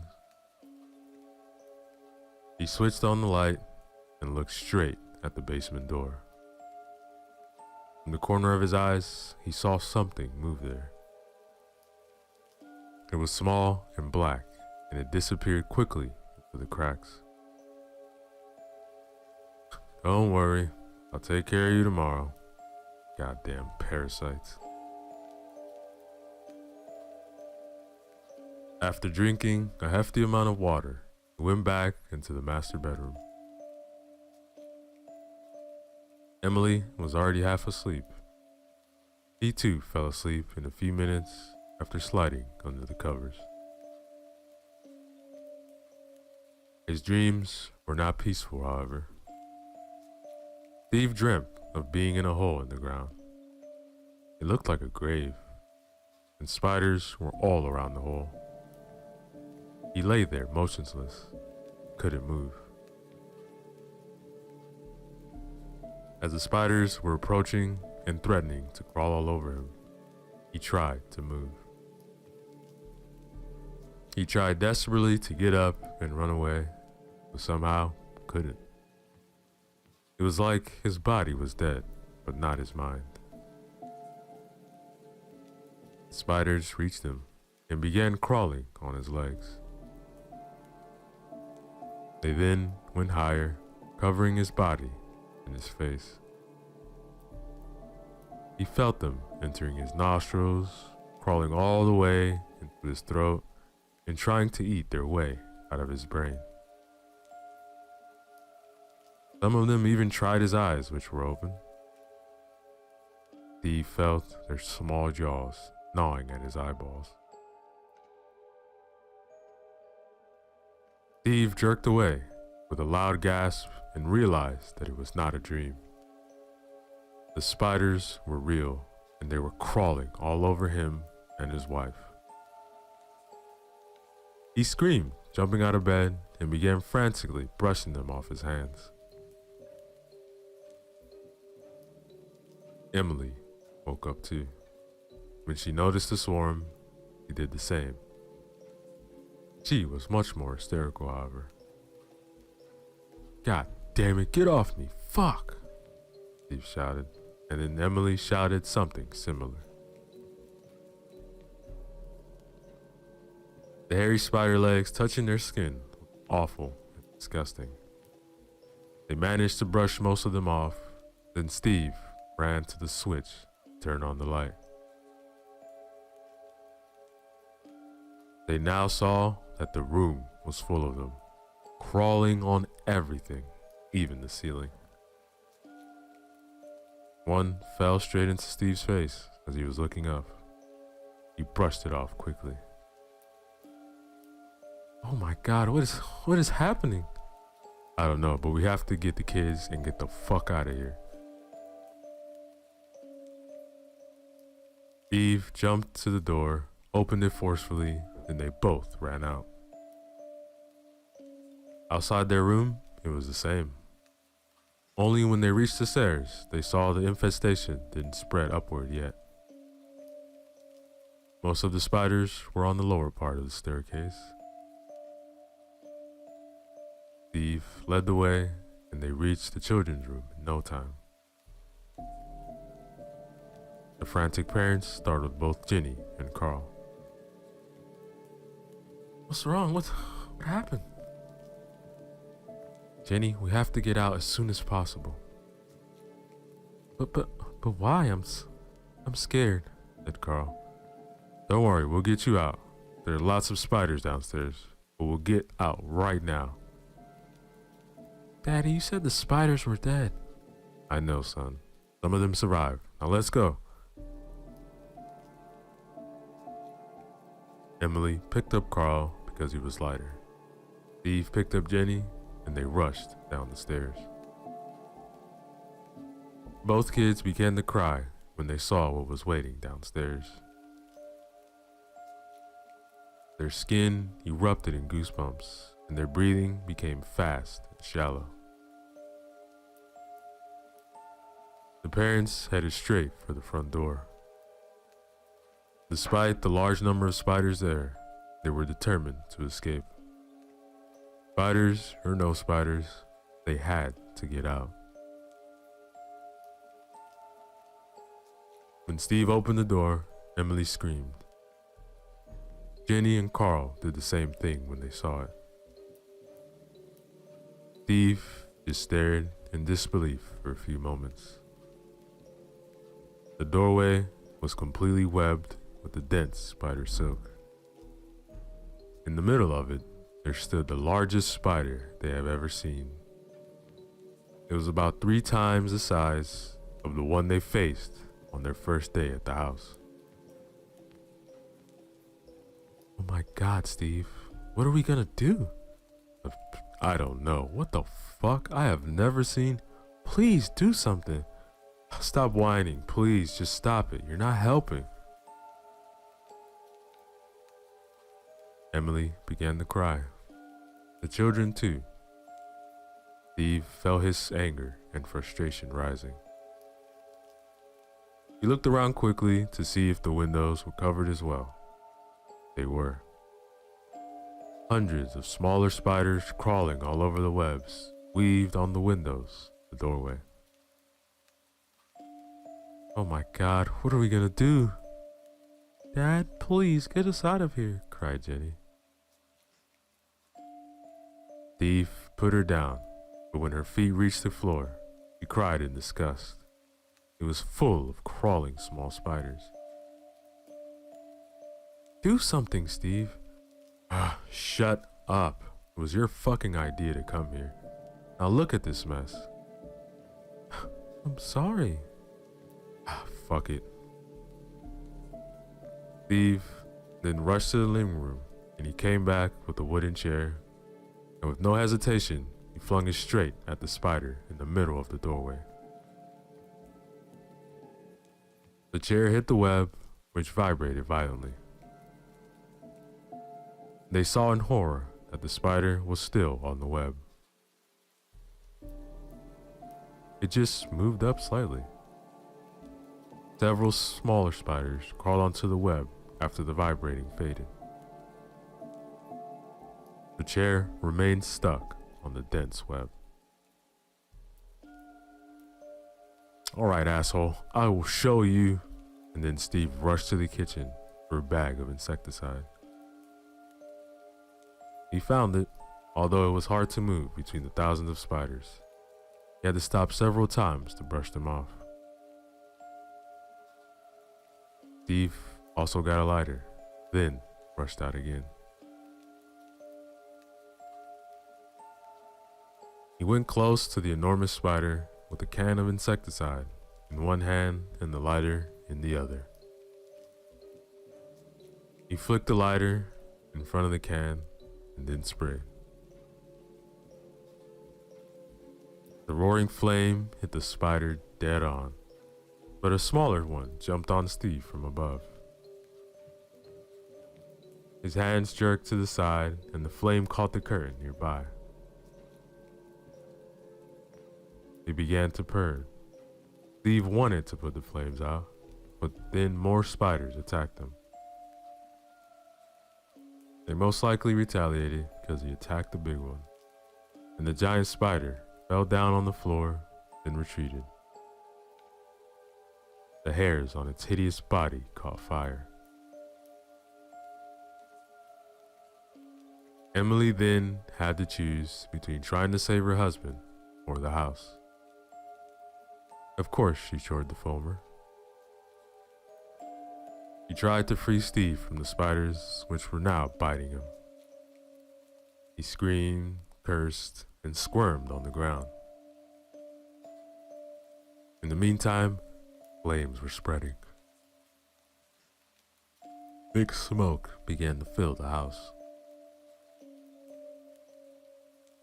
The children were screaming and crying at the same time. They wanted to desperately for the adults to save the day. The spiders, they began biting Emily too. She screamed in pain while trying to free Steve, who was already bleeding from several bites. Only the desperate cry of her children determined her to reconsider. Mom, they're attacking us, Mom. She now had to choose between Steve and the kids. There was no time to hesitate, so he turned to the kids, and with superhuman strength, fueled by adrenaline, he picked both of them up. With tears rolling down her cheeks, she ran toward the stairs. She didn't even notice the fire, which was already raging. It threatened to spread to the living room, and some thick smoke was already crawling on the ceiling. Steve screamed in pain, then went silent forever. Emily reached the stairs, where she had put the kids down. Her strength faded quickly. He ushered them up toward the upstairs bedroom. The spiders were still not present on the upper floor, but they were spreading.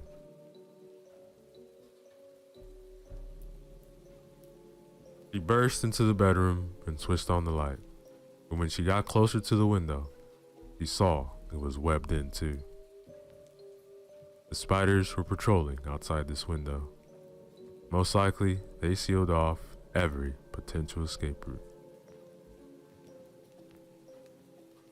What should I do now? What should I do? What should I do? Then Carl shouted, "Mom, the attic!" What? We can escape through the attic. The big apple tree. Emily knew now what Carl wanted to say. The branches of the tree grew over the roof of the house. With a little luck, she could help them onto the branches. From there, they could climb down. Even she might be able to do it once, since she's small and agile. The kids helped her place the ladder under the attic's door. A good thing that Steve left it upstairs. They planned on working some more in the attic the next day. Smoke was already accumulating upstairs too. The fire was spreading with great speed, and they heard the crackling of burning furniture. They placed the ladder under the opening and climbed into the attic. Emily searched for the approximate location where the branches of the tree were right over the roof. She moved the shingles out of the way and poked her head out. There were no spiders on the roof as far as she could see. She forgot to take a flashlight with her, so she couldn't see too much detail. What was visible in the moonlight was enough, however. The branches were not far away. She helped Jenny up, then Carl. It was harder for her to get up, but she finally managed. They had to be very careful not to slip. A fall from this height would mean certain death. Emily extended her arm and grabbed the branch. It was not as thick as she wanted it to be, but there was no return now. He helped the kids up, then watched with a racing heart as they began their slow descent. Emily wanted to follow them, but a little later, she didn't want to risk breaking the branch. After the children were at a considerable distance, Emily tried her luck with the branch. It was a long time ago when she climbed trees, and she never did it at a dangerous height. She pulled herself up somehow, but then the branch began to sway. Emily struggled for a few seconds, but then slipped and fell back on the roof. The impact was hard enough to break the old woodwork, and she plunged back into the attic floor where she had lost consciousness. Jenny and Carl screamed and cried, but nothing heard their cries. Only night. That, ladies and gentlemen, is the end of our chapter. Yo, what is up, everybody? Stressco back again, here with the final chapter of our new story. Hopefully you guys have been enjoying it. Please remember to show some love to the author. Check out the links in the description below. Like, comment, and subscribe. Early in the morning, residents of Belhurst woke to a blazing inferno not far on a little hill. The firefighters, emergency personnel, and the police rushed there as fast as they could. The press were there shortly after. Jay Simmons, who was working on the local newspaper, wrote the following article.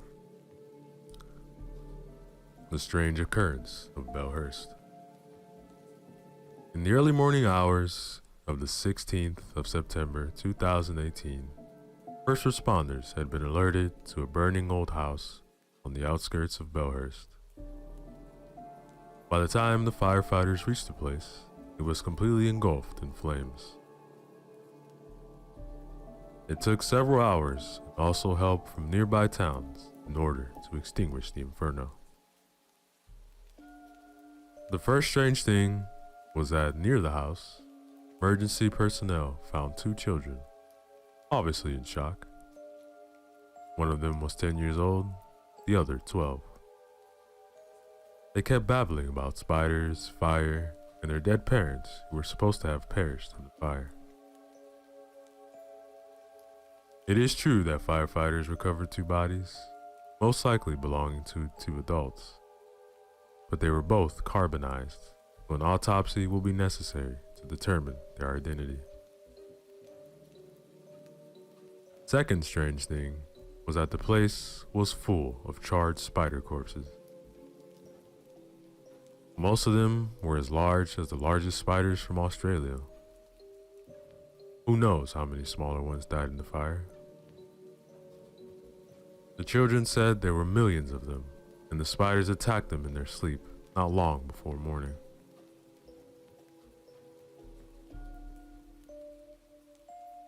This third strange thing was that while searching the ruins of the house, one firefighter stepped on something which might have been a basement door once and fell in. The place which he fell into was not a basement anymore, but the beginning of an underground cave system which seemed to go in many directions, including straight down to the earth. It was littered with thousands of dead spiders, which have most likely been suffocated by the smoke or killed by the heat. The fourth strange thing was that, as people from Bellhurst have reported, there were several cases of spider infestation in the past month. Residents complained that spiders came out of their toilets, sinks, and bathtubs. Also, there were many cases of basements overrun by these creepy crawlers.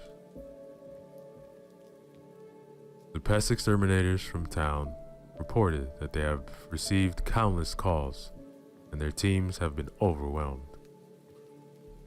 They also admitted that they have never seen anything like these events before. The 2 children have been taken to the hospital and isolated for now. Professional counselors are working together with healthcare professionals in order to help them and also try to learn more information about the strange incident. In any case, the area had been sealed and specialized teams were called in. Speleologists, biologists, and units of the CDC will arrive soon. The authorities are urging the people of Bellhurst to stay clear of the area until it is declared safe. Also, if there are any signs of spider infestation, they are urged to alert the authorities without delay. And that, ladies and gentlemen, the end of our story. Yo, what is up, everybody? Your boy Ceresco back again with another short horror story for you guys. This one is titled The Grave Crawlers, written by Old School Horror. Remember to use the links in the description below. Show love to them, like, comment, and subscribe. I reached the gates of Whispering Pine Cemetery, but had to stop because my lungs were burning. The hot air outside made my life considerably harder as it dried my mouth and throat mercilessly. My pursuers were not far away, so I had a choice to make. Time was of the essence. I could either continue running or jump the fence to the realm of the dead. Looking to my right, I saw far away the torches of the mob, which was hell-bent on capturing and punishing me. The thievery I had committed was out of the utmost necessity. I still hate myself to this day as I'm writing these pages for that unlawful act. But my punishment had been greater than that which any mob could have inflicted upon me. For what I've experienced that night exceeds the most hellish punishments or nightmares any mind could comprehend.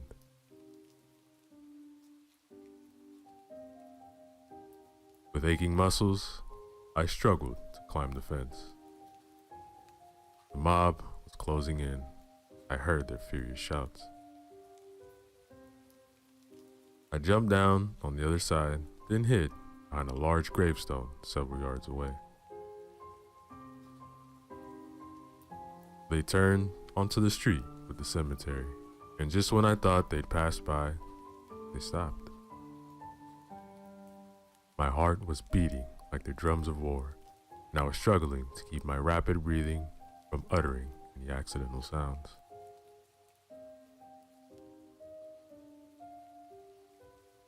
They were arguing outside the fence. Their voices were full of venom, rage. They were eager to capture me. I was praying to God to save me. To my knowledge, nobody had seen my face, so I had a chance to escape. I thought if I could just survive the night without being caught, I could go back to my family. The money I've stolen, I could then help find treatment for my dear daughter, who was in dire need of it.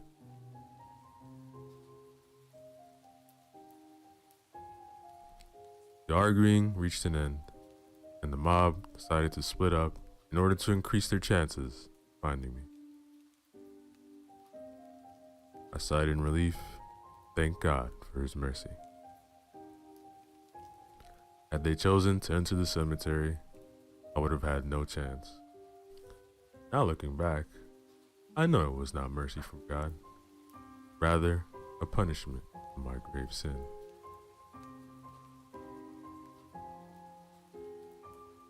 I waited until the raging mass of people dispersed and tried to figure out my next steps. One thing was certain, I could not leave this place. Not soon, that is. I was trapped in that garden of the dead with only ghosts for company. Or so I thought. This place bore an ominous feel to it. I sensed it after my heart and lungs calmed down. The smell of dried grass and dust accentuated the thirst I was feeling. Could have killed for a glass of cold water. Could even drink from a dirty puddle.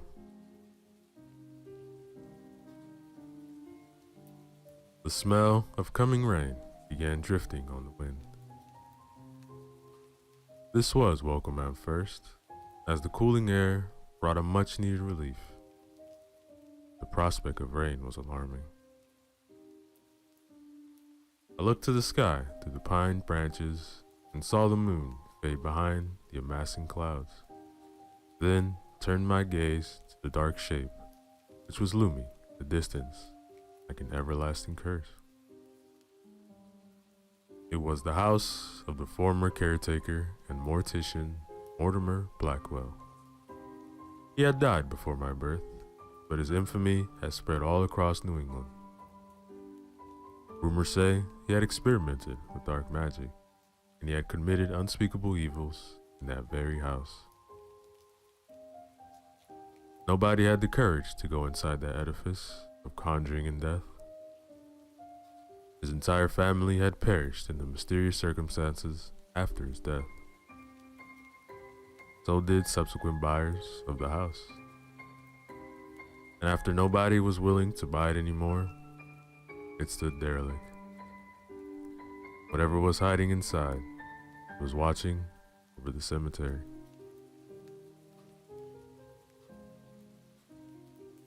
I shuddered as these thoughts ran through my mind. Then thunder rumbled nearby. The sky was full of mounting fury, ready to unleash upon the land. I had to find shelter. There was no other option but the accursed house. Outside, members of the mob still walking about relentlessly. I had a feeling that they tried to avoid this place. I mean, no sane soul in Harper's Ridge would enter it after nightfall. The awful history of the Blackwell house was keeping people out. Yet, I was inside Whispering Pines, forced to enter the dreaded ruin. So, I gathered my courage and headed toward the Blackwell house, which was several hundred yards away, the gate. I kept convincing myself that if I only stay on the porch outside, everything will be fine. I thought it would be a miserable night. The temperature outside dropped, but being the end of summer, I could survive that. There was nothing which could have prepared me for the things I was about to experience.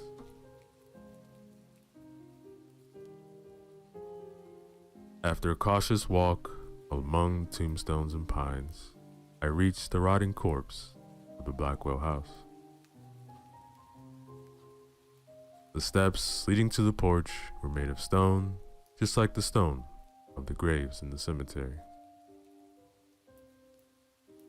I hesitated to put my foot on the first step leading to this monument of Erebus, the primordial darkness.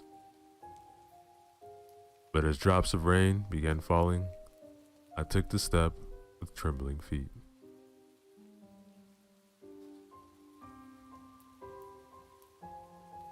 I went to the porch, which used to be covered, but the shingles and woodwork lay in pieces on the mossy stone below my feet.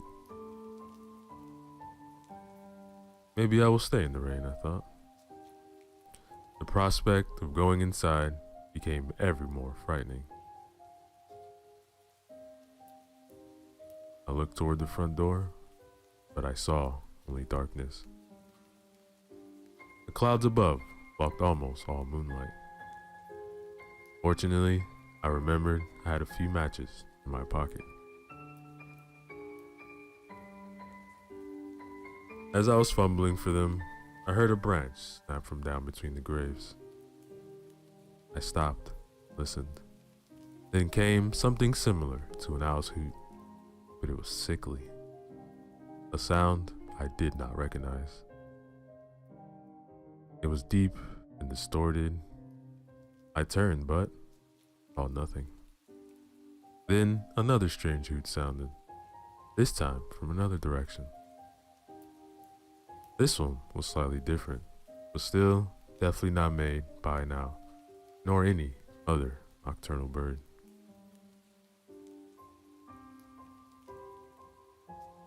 A long pause followed. I did not move for several seconds, but then resumed my search for the matches. Finally, I found them. I took the small matchbox in my hand and opened it. I felt I have only a few pieces left in the box. Providence was surely not on my side.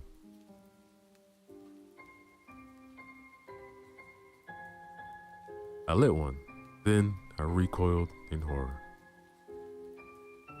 A few yards away, between the graves, I saw a figure move. A gasp escaped my mouth as I tried not to scream with fright.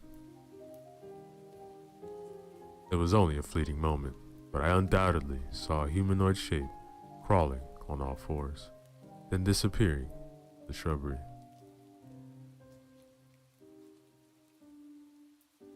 The match was quickly burning down, so I threw it away, took out another one. I lit it and tried to look around. The light was meager. The fire was almost touching my finger when I pointed the match to the grave where I saw a figure hide. A pair of bright yellow eyes disappeared behind the stone as the light fell upon it.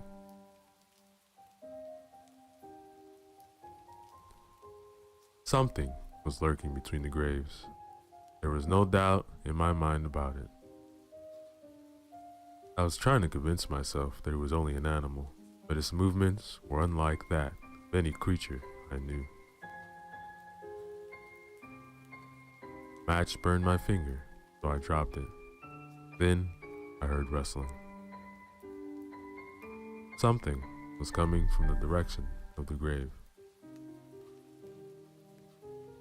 I took several steps back, but heard the thing approach the darkness.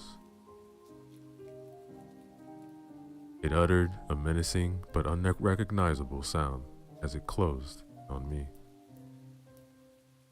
Meanwhile, the falling droplets transformed into rain, and the ramshackle porch roof above provided little protection.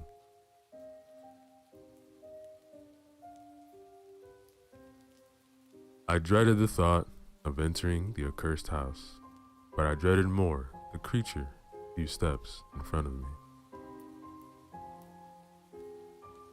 With a pounding heart, I turned and ran toward the blackness where the front door of the house was supposed to be. That thing bolted after me, but I reached the door just in time. My hand instinctively found the latch, and I opened it, stepped in, and closed it before the creature could catch me. I heard it pace around the door, sniffing, probing. Go away, damn you, I thought while I was gripping the latch with both hands. And finally, it retreated. I sighed, but I was in a worse situation than before. If a thing like that was outside, who can tell what was inside?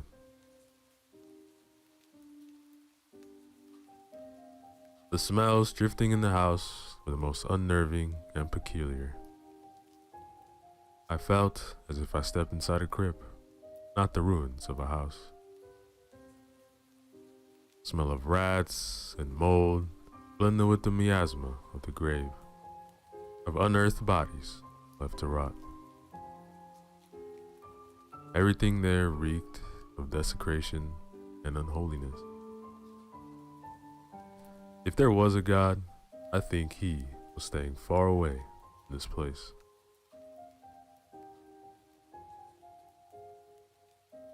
I held the door for some time, anticipating the creature's return, but it did not come back. I was suspecting its intent was to come in through a different entrance to surprise me. After it left, only silence remained. Faint skittering hit my ears. First, it startled me, but then I recognized the sound, that of rats moving around. I lit another match and looked around. Lots of debris lay about the house. A few feet away, I noticed a heap of old wood planks. I picked up a thin piece and held it inside the flame. It was dry, so it caught fire where the match burned out. By the light of the meager flame, I searched the heap for the plank sturdy enough to prop the door with. To my relief, I found one. After propping the door, I turned with the intent of exploring my surroundings. It was not the prospect of discovery which was fueling me, but the assurance of security. I wanted to see if there was any immediate danger near me, or anything useful.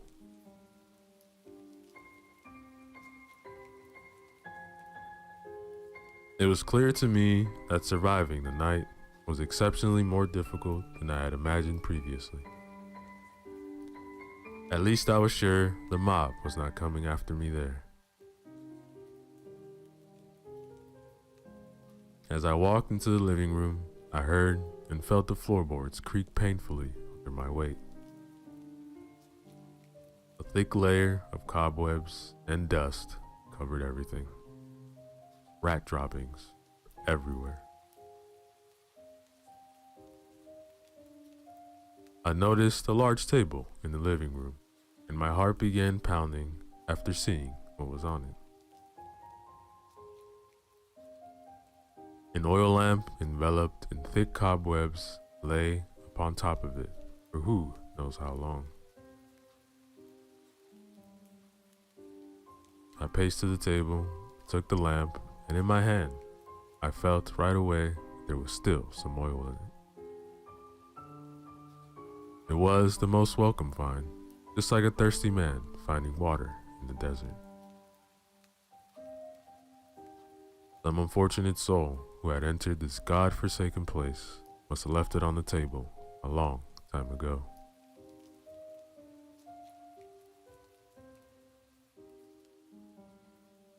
After clearing the cobwebs, I lit it. At first, the light it gave out was faint, but the flame got bigger after several seconds and illuminated the place much better. Weak flame, but thin piece of wood. Now, as the inside of the house was illuminated better, I saw my surroundings more clearly. The floor had several holes in it, and I noticed a large rat climb out of one of the holes. The light visibly confused it, and after staring at me with its beady eyes, it walked away nonchalantly to a dark corner while passing close before me.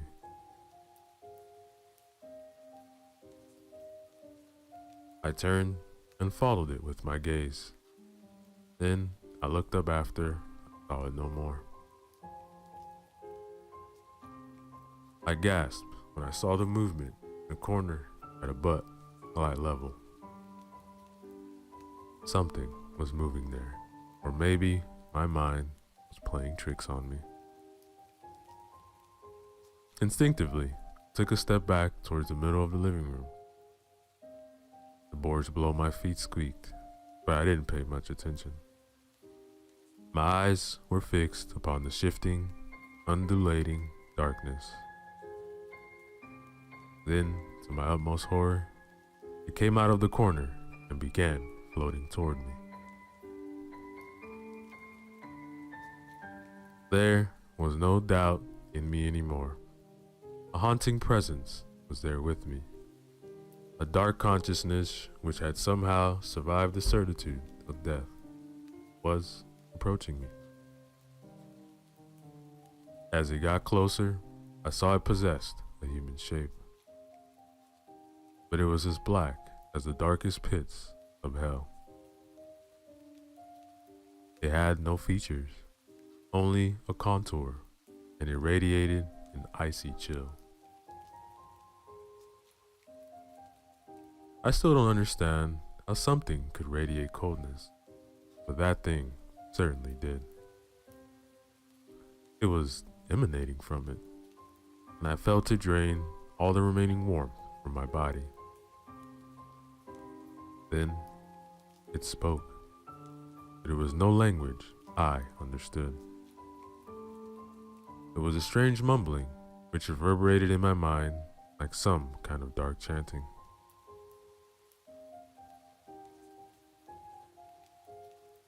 I took several steps back while my skin was crawling from the icy touch of fear. Then, on my last step, I heard a crack. and I was falling backward into the abyss. I screamed, of course, as the fall came as a surprise. I instinctively clutched the oil lamp close to my body to avoid breaking it. The last thing I wanted to do was set myself alight. I was expecting to hurt myself, but to my surprise, I felt on something really soft. The smell which hit me was atrocious. It was like being locked in a coffin with a rotting corpse for company. Then I looked around and saw what was below me on the basement floor. A pile of bodies in various stages of decomposition, with rats crawling all over them. I threw up right then and there, then scrambled to get up and move as far away from the horrible pile as possible. To my incredible luck, the lamp was still burning. I was clutching it like a mother would clutch her dear newborn child. I searched for the humanoid darkness, which caused me to fall into this mass tomb, but I did not see it. The basement was littered with all kinds of waste. Close to the pile of bodies, I noticed the broken wood planks, which had once been coffins. Then I heard rustling from near one of the walls. I looked towards the source in the sound and saw a large hole in the brick wall.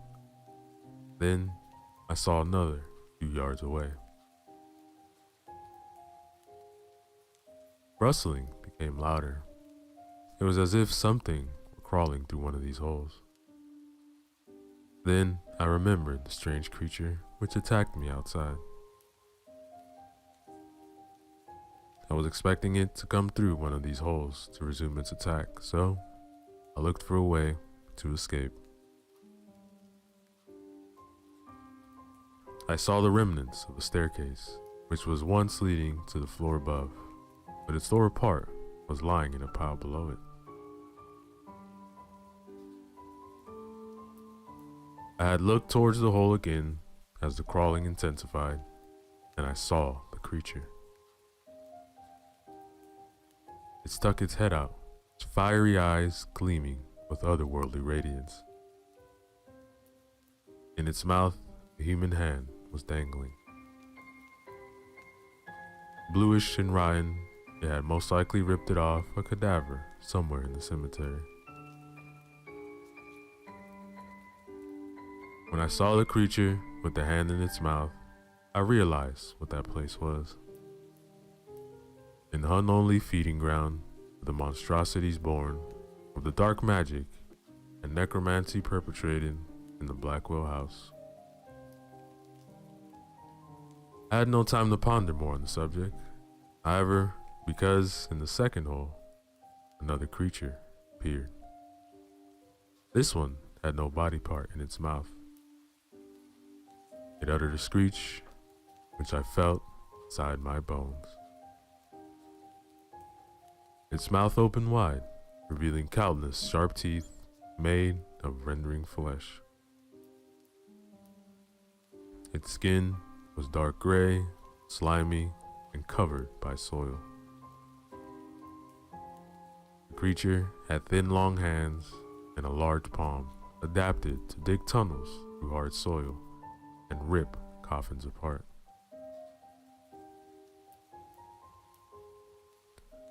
My eyes darted around, searching for a way to escape. Both creatures jumped out of the holes, and the first one dropped a hand from its mouth. It fell to the floor with a soggy thud. More creatures followed the first two. That was when I genuinely thought, I will serve as food for these ghouls, just like the bodies I have fallen over. As I was retreating, I turned my head and saw a small opening on the opposite wall. It was a small basement window. I knew right away I had to try it. It was my last and only chance, but with the beast closing in, I doubted I would get out. They approached, trying to encircle me while more came from the holes in the wall. A larger one came through, and when it saw me, it growled menacingly, then jumped into the pile of bodies. Saliva was dripping from its mouth. It must have been their leader. That was when I bolted toward the window. The beast growled and ran after me. I reached the opening with a few steps, but I felt them close. I smashed the lamp into the ground behind me, and the oil spilled and caught fire, blinding the nocturnal creatures for a few seconds. I jumped and grabbed the edge of the opening and pulled myself up.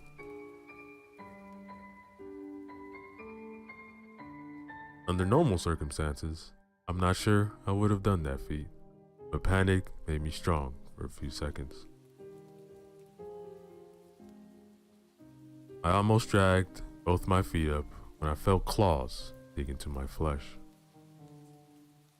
The pain was sharp, cutting like a razor blade. I screamed, caring not about who might hear me from the streets outside. At that time, I preferred the people hunting me infinitely more than the ghouls from the abyss. The creature was dragging me down, its claws sunk into my flesh like hooks. I clawed at the stone, trying to overcome the pulling force, but then felt the beast clawing itself up my body. I shrieked as I felt the claws dig into my buttocks and lower back. Then, involuntarily, I struck the window pane, which was already cracked. It broke into several pieces, and I grabbed one shard with my right hand. As the creature made his way up, I stabbed backward behind my ear.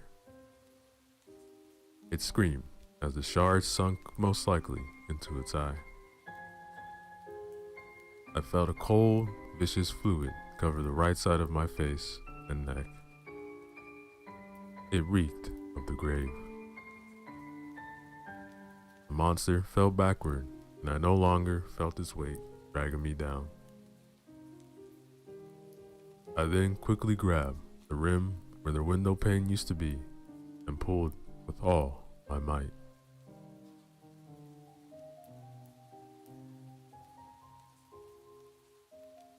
I didn't notice a shard of glass cutting deep into my palm.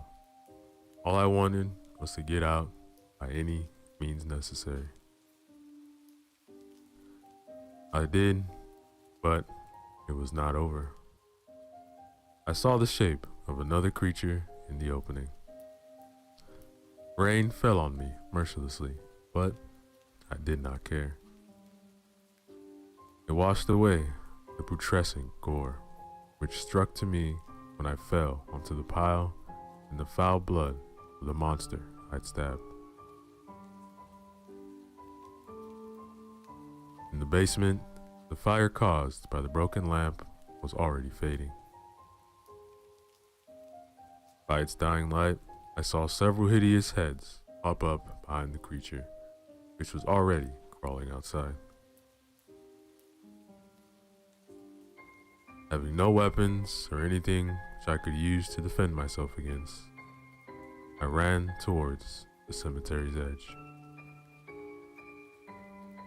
I heard them behind me as they gave chase. At the last moment, I changed directions with a sudden move. This made one of them crash into a gravestone, which shattered. So I ran, changing directions several times, my body was screaming for me to stop. My lungs were at the end of their capacity, and my heart was bursting out of my chest. Fortunately, I reached the fence. I jumped on it, and in a few moves, I was already on the other side. There was no time to be careful, so I fell on my side in a large puddle of fresh rainwater and gasped desperately for air as my chest was exploding from the effort.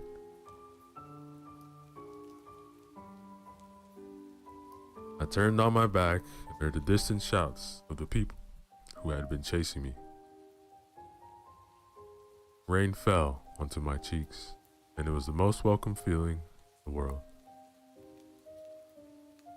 No abysmal monster jumped the fence to kill me. Members of the mob reached a place where I fell to the ground. They shouted for the others to come. But then silence came upon them.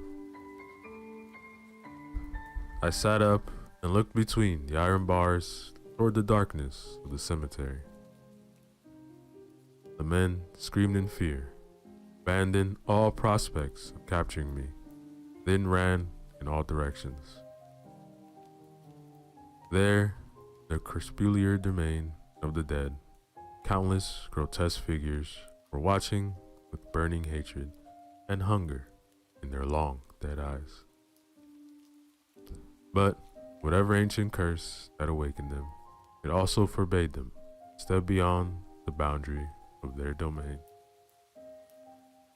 One by one, they faded back into the shadows.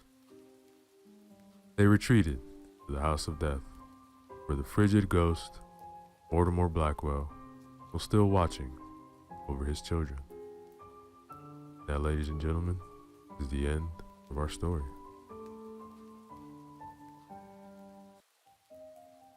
Yo, what is up, everybody? Your boy Ceresco back again. I know it's been a minute. Hopefully y'all been keeping well.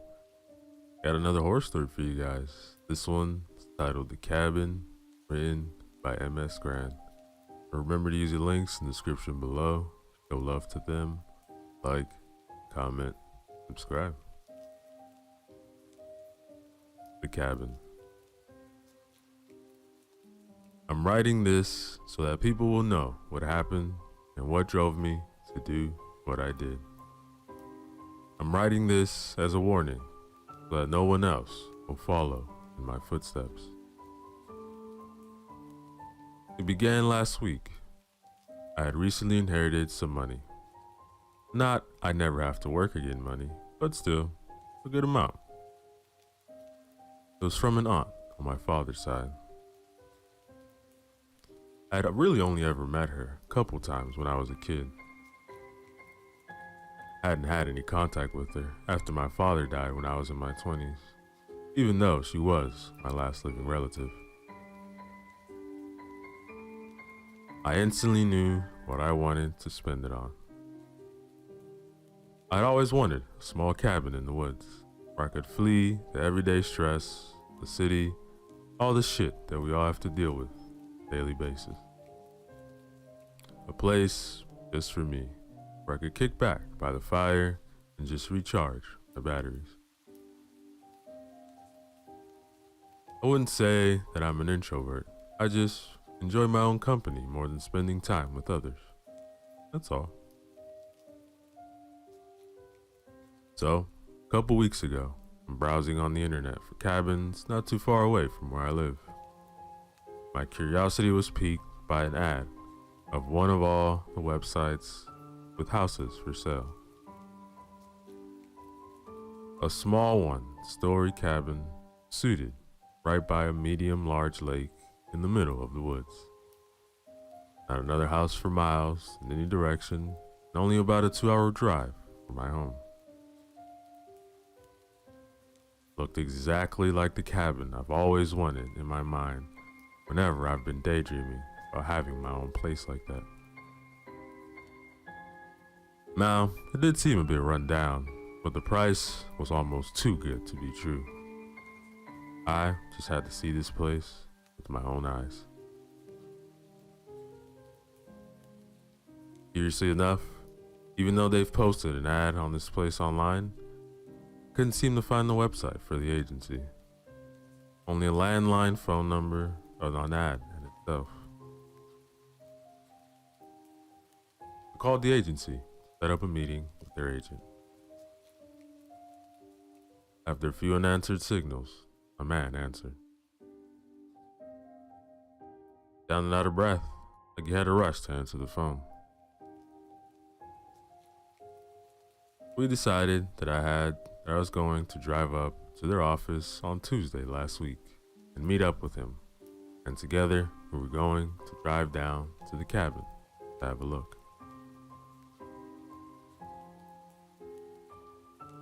So, come Tuesday, I'm super excited all day and feeling good about this place. 2 minutes after I got off work, I'm in my car, typing in the address to the agency, my GPS. Off I go. The office was located in a small town not too far from the cabin, about 30 minutes by car. The town itself was your typical small community with small shops and stores that looked like they had been owned by the same family for generations. A small church, kids playing in their yards with the fallen autumn leaves, seemed to be quite a peaceful place to live. Typical, everybody knows everybody place. The not so gentle GPS voice abruptly advised me that I was coming up to my destination in a couple minutes. I took a turn and saw the sign for the agency, the other side of the street.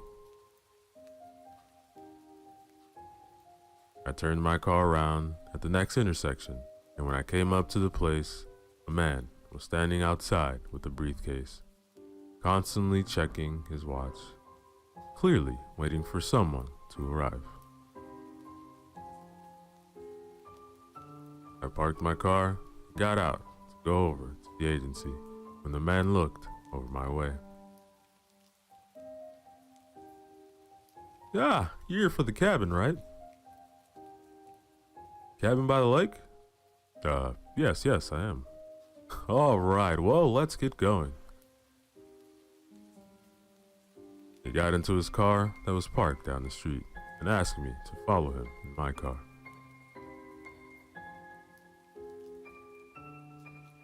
I noticed that he seemed a bit stressed, his face a bit pale, with beads of sweat on his forehead, like he was coming down with something. Anyway, we drove out the small town and was soon driving on twisting and turning small roads to the woods. The trees were exploding in autumn colors, yellow, orange, red. It was mesmerizing, like driving through an oil painting. After driving for about 45 minutes in this gorgeous scenery, the agent's car took a sharp turn down a small dirt road. If you didn't know it was there, you probably never would have seen it. It was overgrown with high grass and was a bumpy ride. Luckily, we only had to drive down it for about 10 minutes. Then, I saw it. The cabin. It was, from what I could see, all what I hoped for, and more. I couldn't wait to go inside and check it out. I was so excited.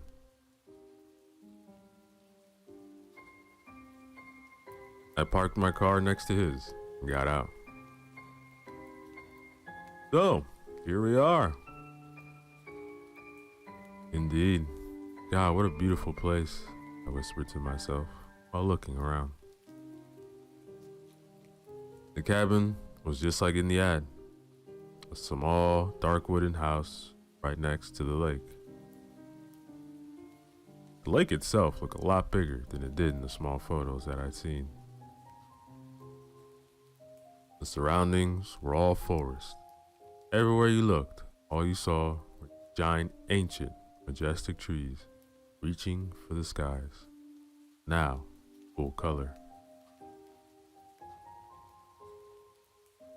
The ground was covered with the fallen leaves, some dancing around in circles and the mild winds blowing. You really smell the fall air. Soon it would be winter, and I could only imagine how beautiful this place would look, covered in snow.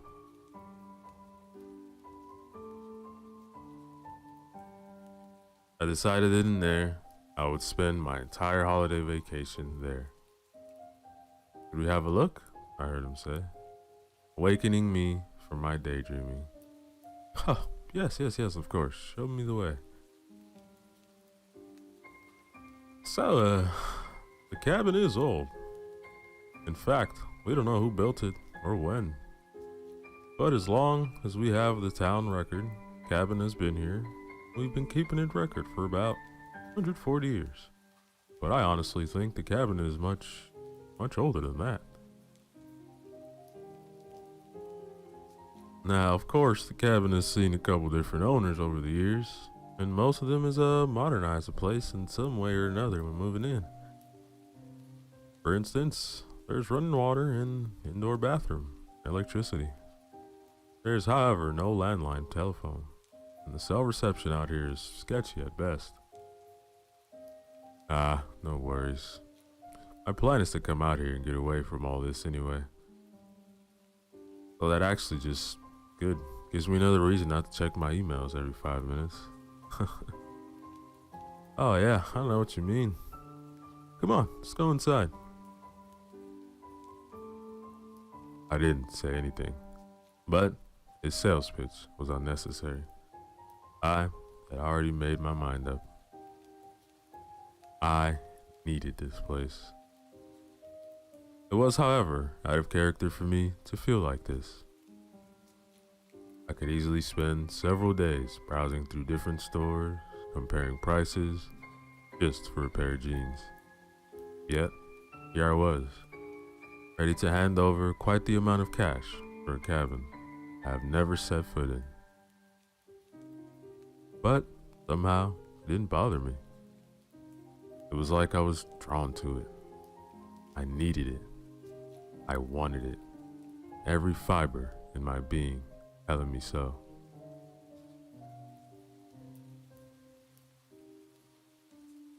The front door opened straight into a large living room.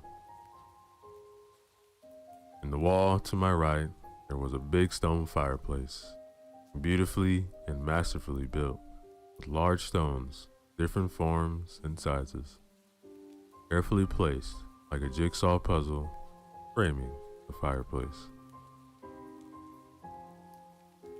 Opposite to my left was a door to the bedroom. Next to that, the door to the bathroom. I immediately fell even more in love with this place. I was so into that, I at first didn't even reflect over the fact that it was furnished. The bedroom was a cozy little room, a big window overlooking the woods and the dirt road we drove down a couple minutes earlier. The front window, there hung old see-through once white curtains. You know, the ones grandmas always have for some reason. An old sturdy bed stood in the center of the room, complete with madras and bedspreads. If not for all the dust, it looked like someone had just got up from this morning and left it. Next to the bed, there was a small-sized table with a candle holder, covered in old melted stearic.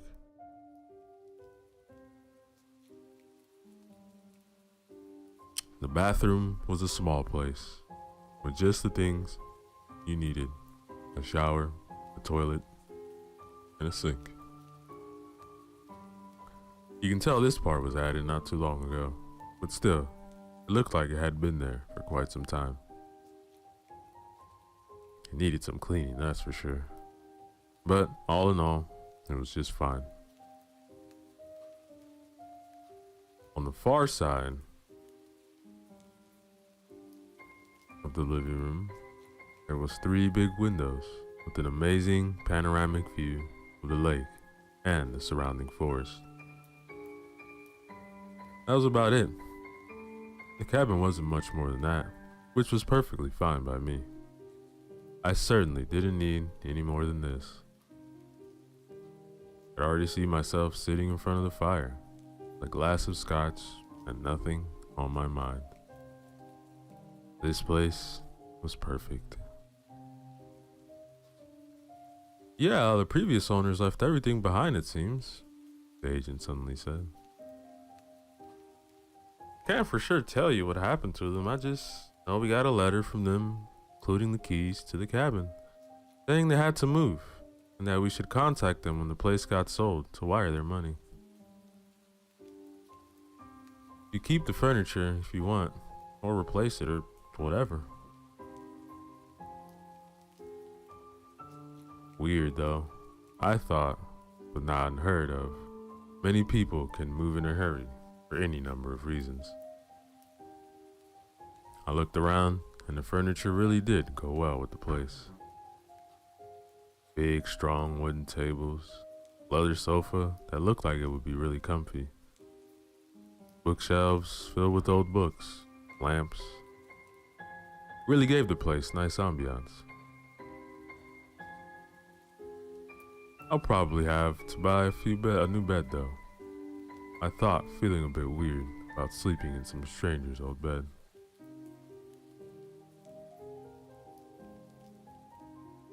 I went over to the big windows to take a little look over the amazing view.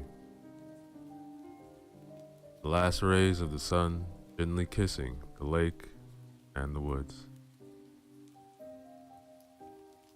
It was first then that I noticed an opening to my right, on the same side as the fireplace. It led into a small kitchen, which had all the basics. Nothing fancy, but just what you needed. There was also a back door from the kitchen leading out to the backyard, right by the lake. I opened the door and took a step out. I closed my eyes, took a deep breath of the crisp autumn air. It filled my lungs, and I could feel myself growing calm. Slowly, I opened my eyes to the view in front of me, took it all in. It was truly amazing, a little piece of paradise.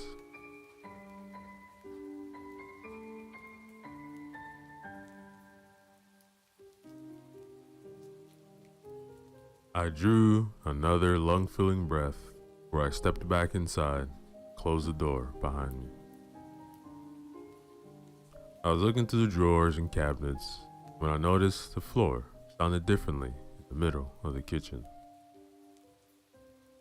There was a small carpet there, and when I pushed it away with my foot, it revealed an old hatch underneath. Its hinges blackened by time and neglect. I looked over to the agent who was leaning against the wall, the kitchen entrance.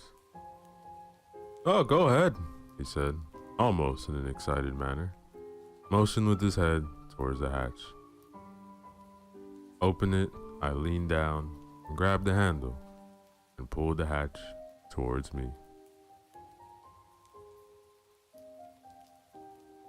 It creaked and groaned like it hadn't been opened in years. A deep, dark, empty space beneath it stared back at me. I was trying to see what was down there. A steep wooden staircase with questionable stability led down to the darkness. I looked around for a flashlight. Like he was reading my mind, the agent came over, handed one to me. There you go. I always keep one on me whenever I go into the woods.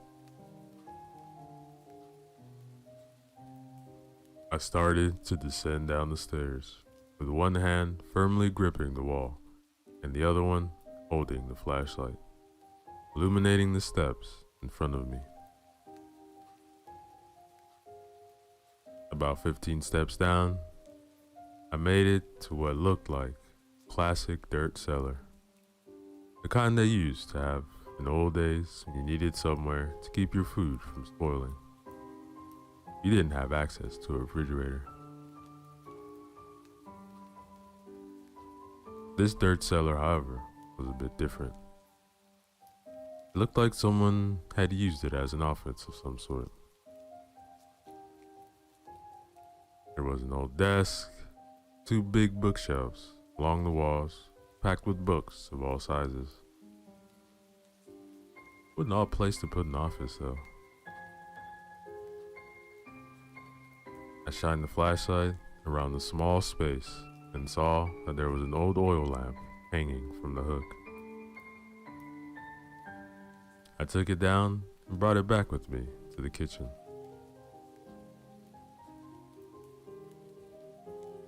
I gotta say, I really love this place. But I gotta ask, why the cheap price? Well, to be honest, we've had this place on the market for quite some time now, without any luck. I really don't know why no one else has come along sooner and swooped this beauty up, because as you've seen for yourself, it's a beautiful and well-maintained place. Yeah, if I had the money myself,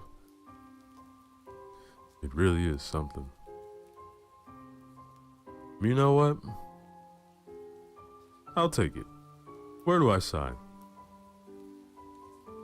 I didn't think he could possibly smile any wider than he had done this whole time. But when I said I wanted to buy the place, I swear I thought his face would crack from how wide his smile was. Right here, he said while opening his briefcase that had been holding on to his whole time. Tossed it on the kitchen counter and opened the clasps on either side, pulled out a stack of papers. He had the contract drawn up and ready to be signed. Sign here, there, initials there, and there. He looked almost like someone who had 9 out of the 10 lottery numbers down and just wanted for that jackpot number. I put down my last initials and noticed how he was breathing heavily and started to sweat a little. All right, there you go. You're officially a cabin owner. Congratulations.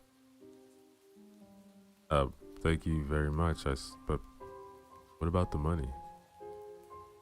Oh, there's an account number in there somewhere. Just wire the money when you can. I trust you. Okay. Yeah, I'll do that as soon as I have access to the internet again. Perfect. Well, I've got to go. I have a long drive home and it really gets dark out here. Yeah, me as well. You mean you're not staying here tonight? Oh, no. I have work tomorrow. I need to get some stuff from home before I can stay the night here. I'll probably drive up this weekend and get settled. Oh, I see. He looked almost disappointed. Alright, well, drive safe and don't hesitate to call if you need anything. And with that, he was out the door and within minutes, driving up the dirt road again.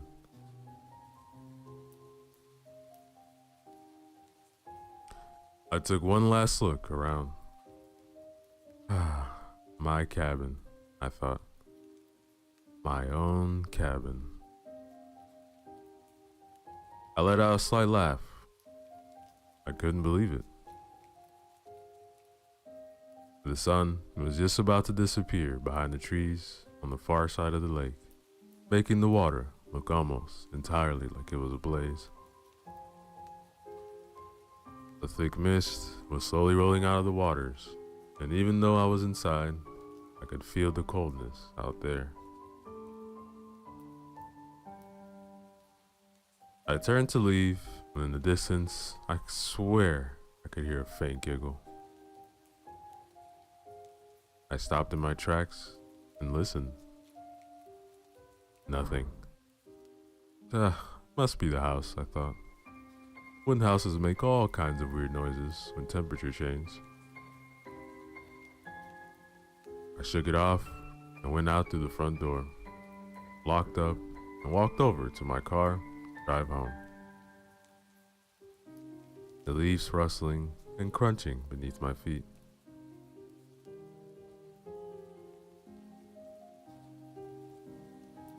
It was completely dark out by now, and I had to take it real easy to find my way out the main road again. Quietly reminding myself that I needed to look over that dirt road again and clean it up a bit. I had been driving for about 10 minutes on the main road back, twisting and turning, when I came up to the sharp right turn again. The second I came around that corner, I all of a sudden saw a person step out of the woods right in front of my car. I slammed brakes, but it was too late. The person in front of me turned their head and looked me straight in the eye.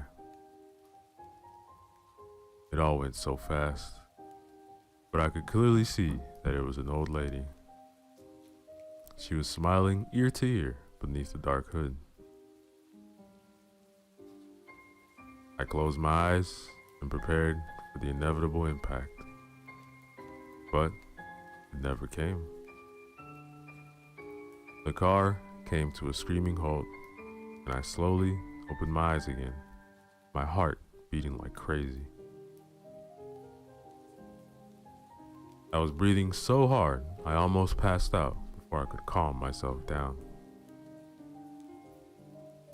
I looked all around me, but couldn't see anything or anyone outside. I loosened my seatbelt and got out of the car to see where the old lady had gone. Oh my God, is she under the car? There was no one. Nothing. I was sure she had been there just seconds ago. I could still see her old creepy face in front of me. Had I fallen asleep? I turned my warning signals on and walked back the way I had came. There were no signs of anyone. I could see where the black tires on the pavement and the smell of burnt rubber mixed in with the smells of the forest.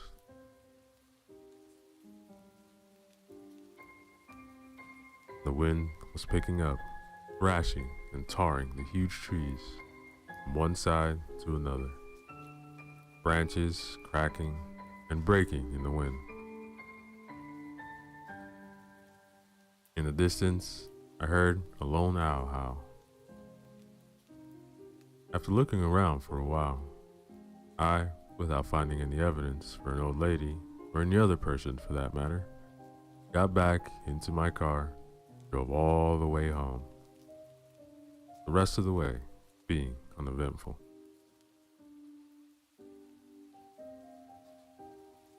So, Wednesday and Thursday came and went. I had put the incident with my car behind me and wrote it down as stress or sleep deprivation, and was so ready to get back to my cabin, spend first of many weekends. My cabin, I thought with a smile. My bags were packed and I already was in the car. I hadn't had time to look for a new bed yet, but figured that I would just throw some blankets over the existing one and make it through the first couple of nights like that.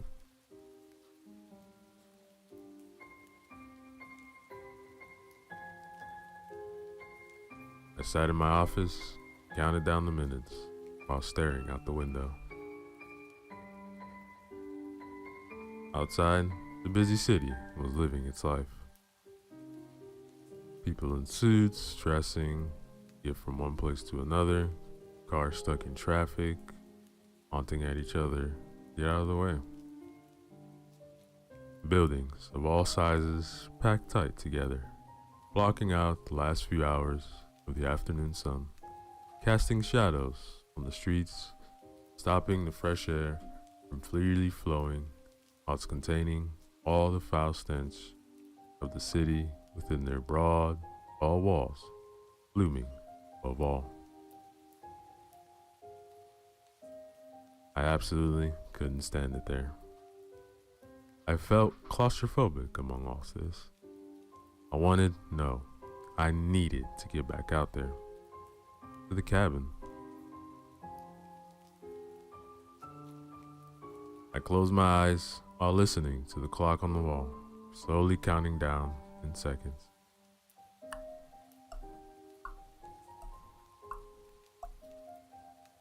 In my mind, I was back by the lake, feeling my lungs once again being filled by that pure, fresh air. I opened my eyes. The clock had just struck 5 p.m. I slammed my laptop together, grabbed my stuff, and took off to the elevator and pressed the button for the garage. The elevator stopped on each floor to let more people in.